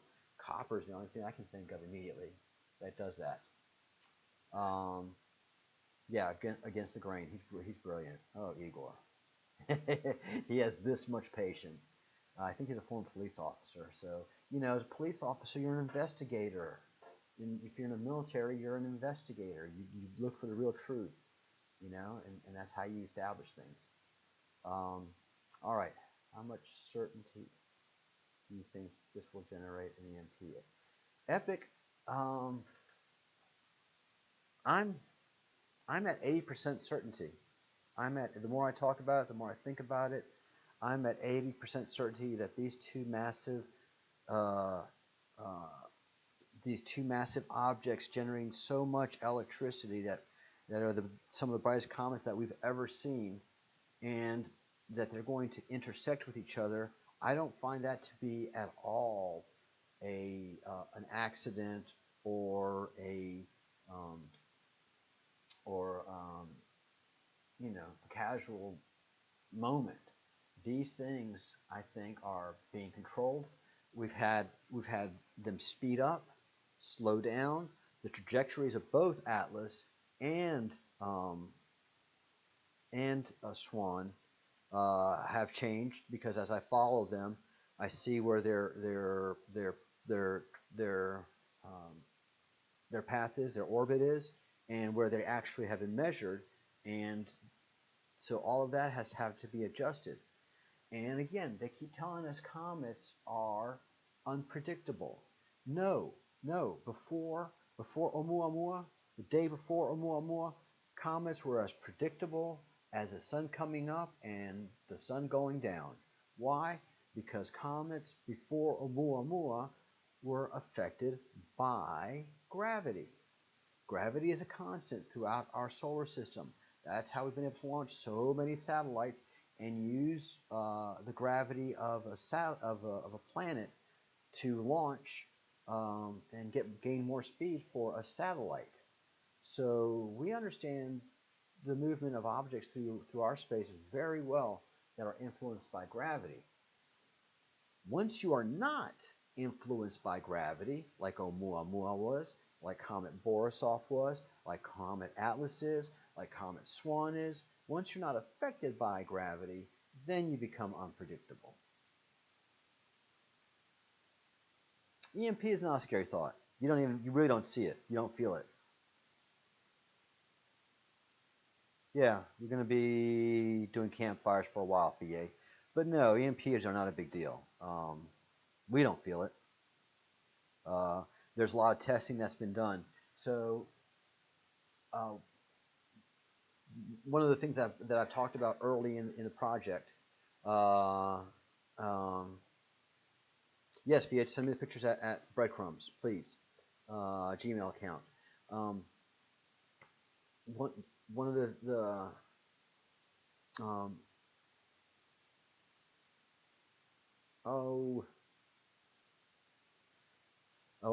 again, getting back to the EMP, just reading the comments. We've worked a lot on EMPs, and we only found out about EMPs after nuclear events, because a lot of the recording equipment that was outside of the nuclear event would stop working suddenly, and then they looked at the electronics, and anything that had electricity going through it had damage, very slight damage, but if you damage an electrical component, then it's just damage and no good. So we have felt EMPs, and people that have gone through nuclear testing have massive EMPs go through them, and you just don't feel it. You more feel the concussion of the bomb more than you feel an EMP. Um, because this is a massive discharge in space, we're not going to feel a concussion, but we're going to have the light of an EMP, we're going to have the sound of the EMP, and then we're going to have the actual EMP effect itself. So we've done a lot of testing with EMPs. The Army, there's been several television shows that have featured testing EMPs. Basically, you have a large magnet that is overhead on a gantry that's probably about 3 or 4 feet above a car, for example. Not even 3 or 4 feet above a car. It's about 2 feet above a car, so a car can go under the EMP source, and the timing has to be perfect for the EMP to affect the car. So as the car gets close under you're driving a car under the magnet that generates the EMP is generated, and the car engine just stops because the electronics of that car engine are affected. The car engine itself isn't affected, but all the mechanics controlling the car are. So if you have a car that doesn't have any electrical systems, your car is not going to be affected by an EMP. If your car is not running, it's not going to be affected by an EMP. And the reason that the Faraday cage effect didn't work so good on automobiles when they test them is because the EMP is just so massive. You're right under the magnet. And in the electronics that it takes to generate an EMP, you have to have a big, huge room of devices called capacitors and batteries to generate that single EMP. And it takes a few hours, it takes 4 to 5 hours, up to 12 hours to generate the capacitors to build up a charge to generate, boom, a little tiny EMP, and one that you have to have effect onto, wow, the generals. I'm driving my car. If you have your little cell phone under the EMP and you lose your cell phone, that doesn't impress a general. But a general seeing a vehicle lose its ability to maneuver after getting the EMP, that affects generals. So that's something that has to be studied. That's why we study EMPs. All right. Let's see.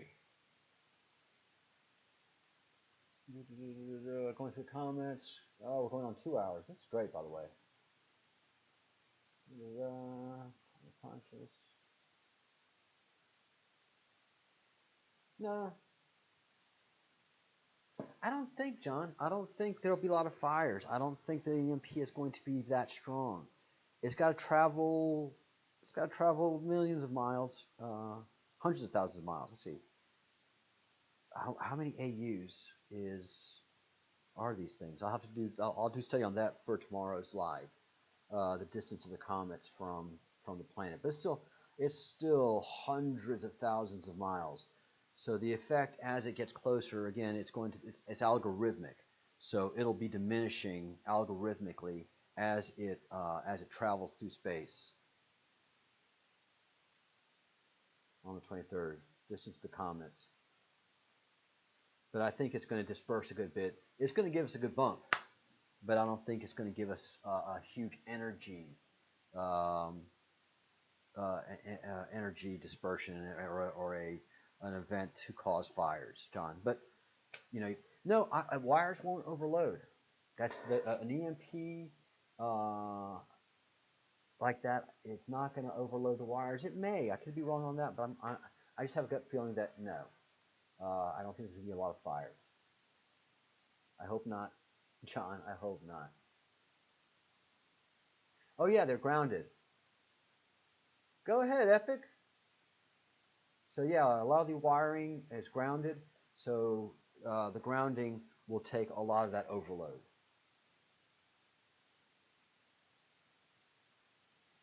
Yeah, Nelson, I do care for humanity and my fellow humans. Look,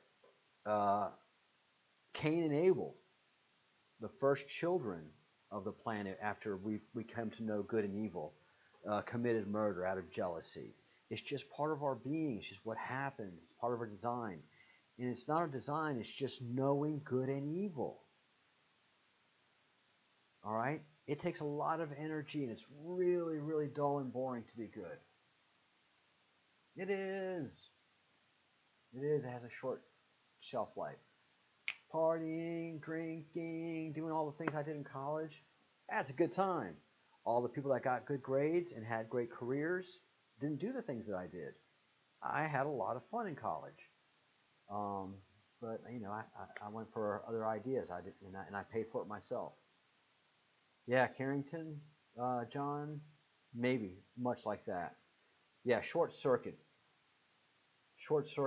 shoe more than anything else.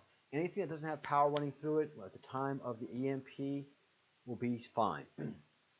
Anything that has power running through it, like your laptop, your iPad, anything that is on, um, that is not well enough covered, will get short circuited by the EMP. And the purpose of the EMP is for the creators to get our attention. This is part of the eschatology of the religions. Religions have not been about control. People are about control. Religions have always been about caring for your soul. You're not caring for your soul so much for today, but for the afterlife. Remember that. The traditions of religion are for the soul in the afterlife. Um, it really didn't get much very complicated about religions until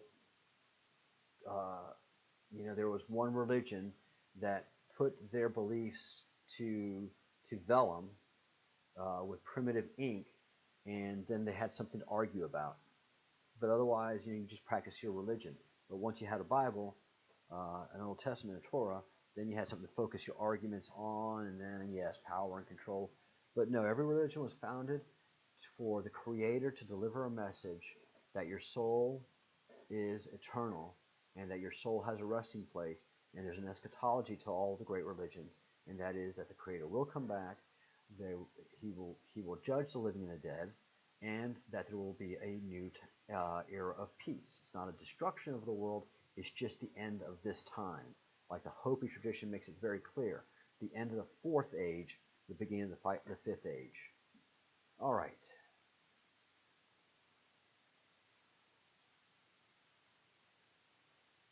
Yeah, we are electrical beings. We are electrical beings. We are electrical beings, Shu. We are 100% electrical beings.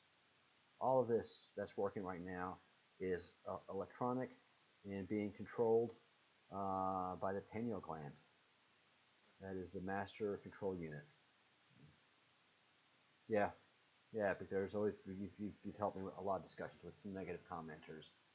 All right.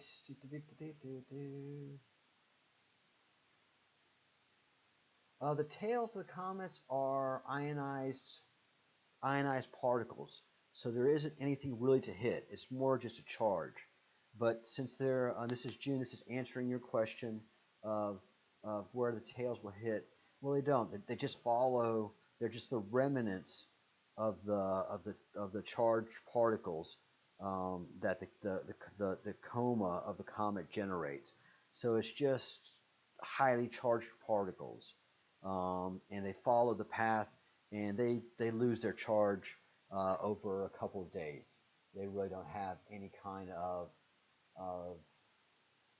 damage effect, except if they interact with each other. So if the two different comet tails interact with each other, there's going to be definitely some static charge discharges, some static electricity discharges. Now, Lori's right. There are no coincidences at all. God is the author of the universe. Amen. Amen, Lori. I am absolutely 100% about that. Who God is, none of us can say. We get an idea if you go back to the Sumerian tablets. You have a very good idea if you look at some of the Sumerian drawings, because they have the drawings of the pantheons of the gods. But ultimately, who God is, the ultimate creator, we're going to learn. We've just tried to study as we can, but there are no coincidences in my life, that's for sure. So the tails of comets are not going to hit. They're just charged particles. They're not solid objects.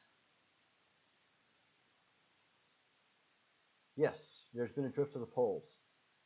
Shu, there's been a definite drift to the poles. Something else, Shu, and all my friends here online, There has been a lot of discussion that the sun is in a different place than where it should be right now for its time of year. Has the earth been moved? All the storms and some of the things that happen, has the earth been moved for some reason or other? So if you want to be more curious throughout the day today, check that out. Did you know that bill's been passed? No, the bill has not been passed, Z. And HR 66666 is just a House resolution.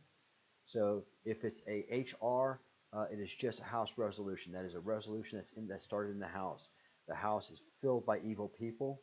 The House of Representatives of the United States is filled by evil people. So I do not doubt this at all.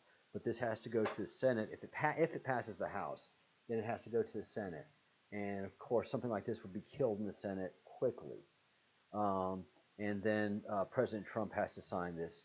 And President Trump is fundamentally nationalist libertarian, not a true libertarian, but as libertarian as he can be in a capitalistic law-based society. No, I don't think HR 666 has passed the Senate. I'll look it up though. Right. I will look out information, Fila de Flora, very much. Yes, John. I think the gash on Mars does have something to do with electrical effects. Hi, Katie, cool lady. I've been on this live stream for an hour now. Thanks for tuning in. It will post after we close the live stream, so you can catch up on anything that you've missed.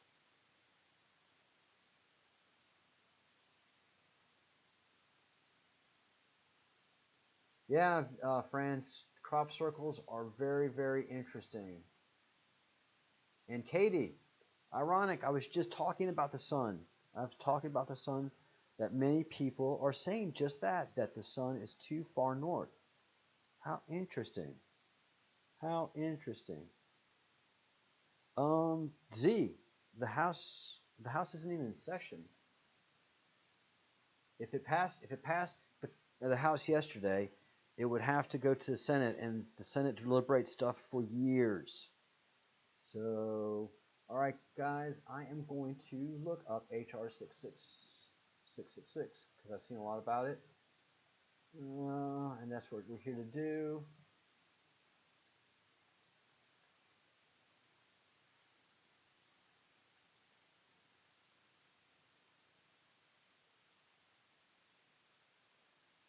All right, HR 666.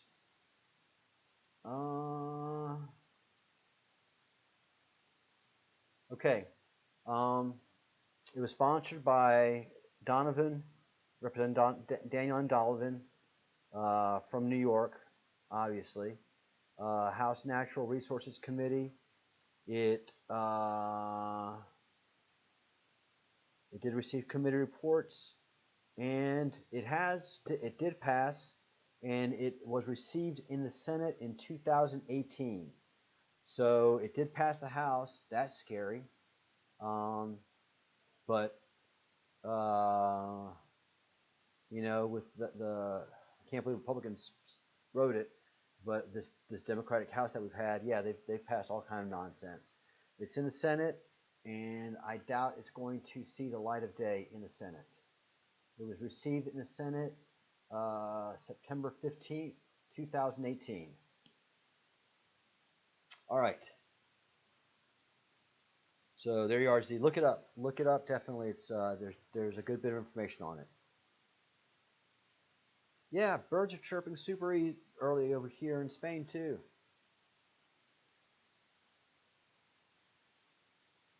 Oh, that's why you said the cartwheeling moon, Shu. I'm sorry, I didn't know the reference. I'm new to a lot of this astronomy stuff. So, I mean, gosh, it was a month and a half ago that I thought comets and asteroids were made of ice. For 54 years counting, I thought comets were made of ice. If I go to NASA JPL right now, I would read that comets are made out of ice. If I go do my own research, I can find out and prove that comets are made of dust and rock. All right. No asteroid is hitting. Let's see. Philae, you think that the sun is too far north as well? That's three of y'all, independently talking about the sun being too far north. Note being made, more investigation. I am going to be busy. Yeah, 10,000 lakes. This definitely HR 66666. I mean, that they even allowed that to get that number is definitely proves that the Congress of this Congress, which Congress was it? The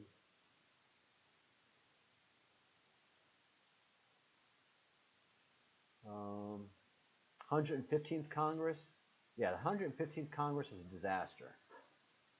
Still is a disaster.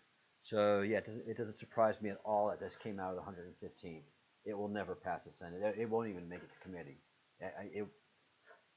It won't pass committee at all.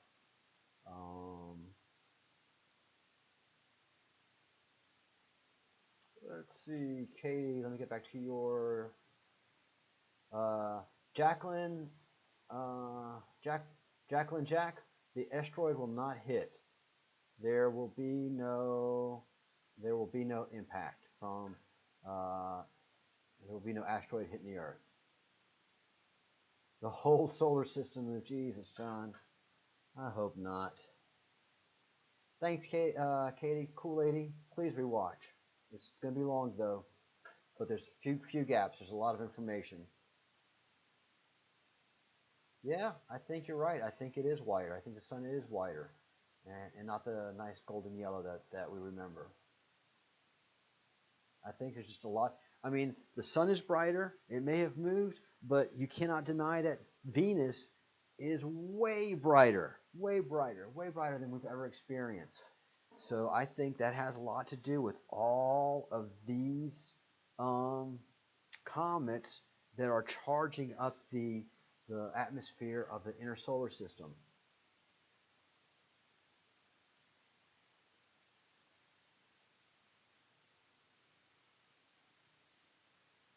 Wow, Katie, cool lady. Oof.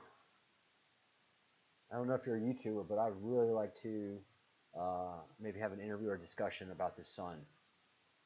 Very, very, very interesting.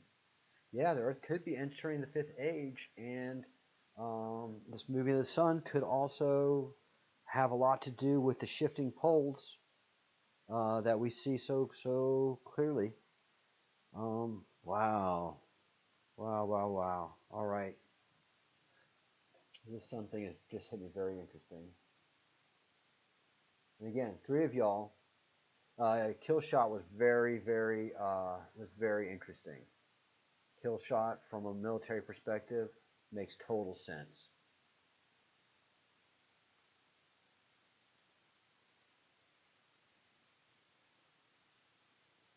Yeah. Yeah, many of the eschatologies talk about economic collapse before the reset. Yeah, do not renew FISA.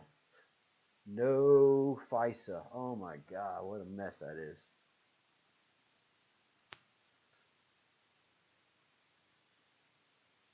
Could be a sun simulator epic. I don't know. Yeah, the word reset is in common use.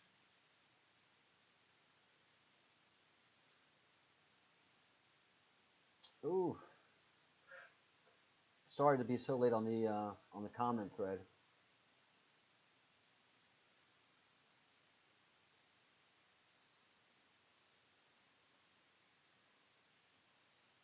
Uh, next live stream is tomorrow, 12 o'clock Eastern time, high noon Eastern time.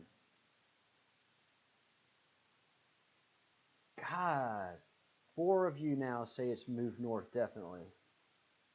5 of you have said it's moved definitely. Oh my gosh.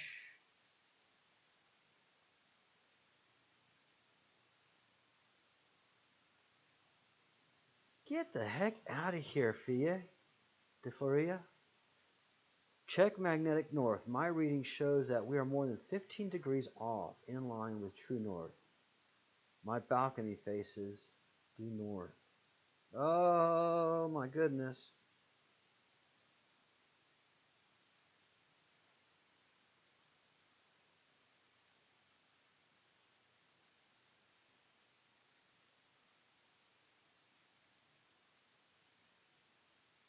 Nope. It is getting to be wine 30 over here in Spain for me, so I'm going to be signing off pretty soon. I only thought this was going to be 15, 20 minutes of a live, and here we are 2 hours into this thing. I don't think anybody predicted this. Such good information. The whole thing about the sun. I'm late on this. I'm sorry. Yes. Highly charged atmospheres do strip everything. I mean, they eat all of your, all of the minerals and powerful elements.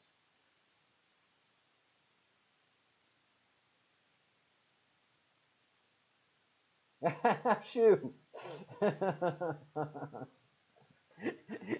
It's been getting brighter before you knew what electromagnetism was.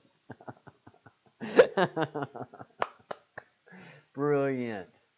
Brilliant. Yeah, no, I mean, Venus is insane right now, and there's no justification for it. Again, we're dreaming super hard, everybody. My sleep rhythms are so crazy. Yeah, Nelson, definitely hidden. Knowledge is hidden. It has to be hidden. We are not trustworthy with great power. I mean, we are a very basic creature in our mental and emotional evolution. So we operate off of base feelings. And so, that's not what the Anunnaki are about. Actually, no, that's a lie. The gods battled it out. The gods were pretty tough, and they fought, and they had a great battle before the Great Flood. And they had many great battles, as a matter of fact. So, we have to be careful about what we wish for because there are many warring races out there in the universe. We've obviously been protected and coddled and loved and allowed to develop as a species. So before we knew good and evil, and this is in the Sumerian texts, before Adam and Eve, ate off of the tree of knowledge, and that is all it is knowledge. You know, look at a dog, a cat. They have a wonderful life. Their basic needs are met. They don't have any great knowledges of good and evil, and they give unconditional love. Before we knew of good and evil, we lived an unconditional love life. Good and evil puts conditionality to everything. So pre Adam and Eve, pre the deity that was a snake that said, look, eat the apple, eat from the tree. God is not going to destroy you. God is not going to kill you. He cares for you very much. He'll get mad, but no, he's not going to kill you. And so, yeah, let's go ahead and do this. Oh man, that's good. Oh no, you're naked. I mean, that's the first thing that happened. Nakedness. Before good and evil, you could be naked and fine, unconditional love. After good and evil, you're naked. Judgment. Immediate judgment. Everything that we do and say is judged from that moment on. Their children killed, committed murder. So, and throughout that, the creator of Adam and Eve, the creator of humans, has just been very loving with us, very patient, very impatient with us. He'll smite us down because he knows where our soul goes. It's no big deal. If he smites us, we die, the soul goes to heaven, and we understand our mistakes. And we're like, oh God, I'm so sorry. Why did the Jews go through the desert for 40 years? Because God wanted to make sure that every single person that worshiped that golden calf would not know the wonderfulness of Israel. Up until Moses. Moses was not allowed to enter Israel. He died outside of Israel. So every night while they were wandering through the desert, the men of the tribe would dig a big pit, and I think it was the men that were to be punished, because they would lie in the pit, and they would sleep in this pit, and anybody who wouldn't wake up, they were just covered and buried in that pit. And then the tribe would keep advancing through the desert, and it took 40 years for the entire generation that worshipped that cow. They weren't going back to Egypt, but they certainly weren't getting the promised land. And so that is why the tribe of the Jews, the tribe of Jacob and Joseph Israel, wandered the desert for 40 years to get rid of an entire generation. So God will smite you. And, really, it really is a good read. If you read Exodus, the book of Exodus, in English, the translation is very, very good from the Hebrew, any version. You're going to listen and talk to and read God talking. And what you're going to notice in Exodus is God doesn't sound the way the people of the time talked. So the way Moses talked to God wasn't in any way the same way that God talked back to Moses. God was quick-witted, talked very loosely, very modern, in a very modern vernacular, very 20th century, 21st century vernacular. He wasn't using the stilted language and formalities that they had back in that time, which everything is written in as the scribes would write. The scribes never wrote original thought. Remember that. Please remember that. What is written was stuff that they witnessed or they were told to write by somebody that was very powerful. So that's where all those old writings come from. So that's what scribes did. And so this Torah was an oral argument to begin with. So Moses recounted to, God, I forget how the order goes, to Aaron what had transpired. Then Aaron would take it to the 12 tribal leaders and recite what happened with God that day. And they would have to recite it back to Aaron word for word. And once they were able to do that, the group, then they would go into the rest of the diaspora that were in the desert and recount what happened. So the stories of the Bible were oral. They were not written to begin with. It wasn't until they got to Babylon, 1,500 years after the establishment of the religion, that it was written down. So it was faithfully orally transmitted. Someone could say, no, what you're saying is wrong. Let's get 3 or 4 other senior members of the tribe, and let's recount that passage. You see, this is where you're making your mistake. So telephone did not happen to the oral tradition of the Bible, and as we can tell from the written Dead Sea Scrolls, the Torah is good today as it was 2,000 years ago. And telephone happens when somebody says something to some person, and they say it to another, and then they say it to another, and over a telephone conversation, one-to-one, so that a story starts at the beginning of a series of telephone conversations is never the same when it finishes, because people are not very good listeners, but they're really good talkers. All right, so if you read Exodus and you read what God says, you notice immediately he's really bombastic. He's really got a pretty bit of impatience, and he has a very cold and dark sense of humor.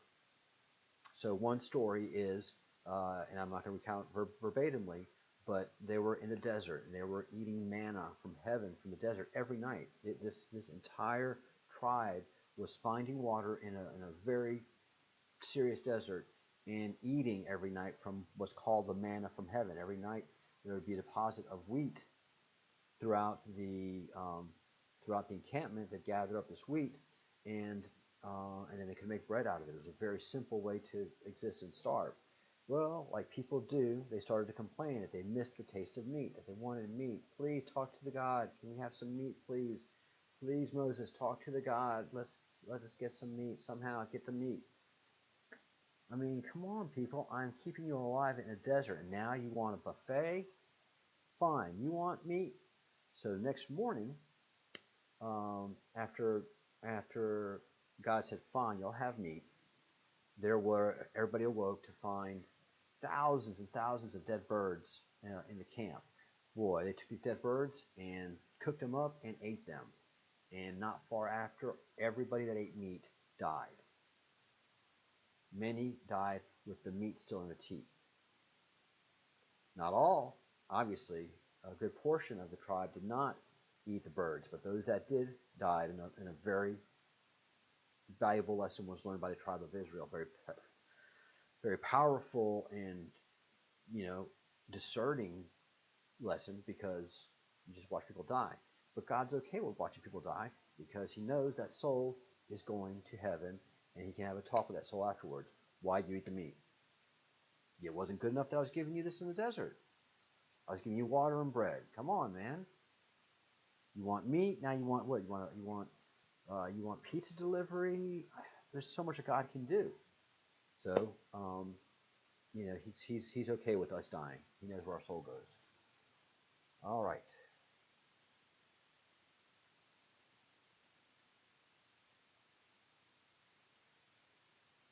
Yeah, Abdul.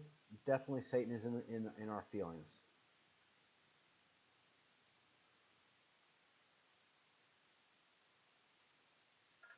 Yahweh, El.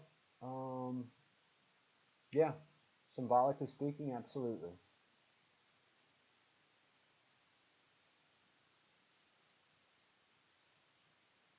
Yeah, Chris P.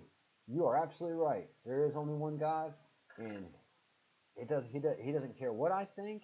He doesn't care what I call him, and he could care less, what my vision is of him. Oh Lord, dead birds dropped from the sky today. I didn't know about that. I'll have to go look that up. Got a lot of work to do, guys. Wow. All right, a 2-hour live. I can't believe this. All right, guys. Starting to sign off here. Thank you so much for joining me. It's close to wine 30, so I gotta get in the kitchen and start making my little filet mignon. I don't have anything really good to go with it today, but that's fine. I'm gonna eat light anyways. Yeah. God will mess you up, and quick. No problem there.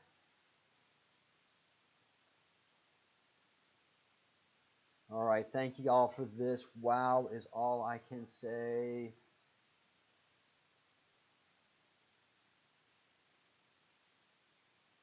And signing off now. Thank you so much, guys. And I will see you tomorrow at 12 noon Eastern Time. The sound will be better, I promise. Bye.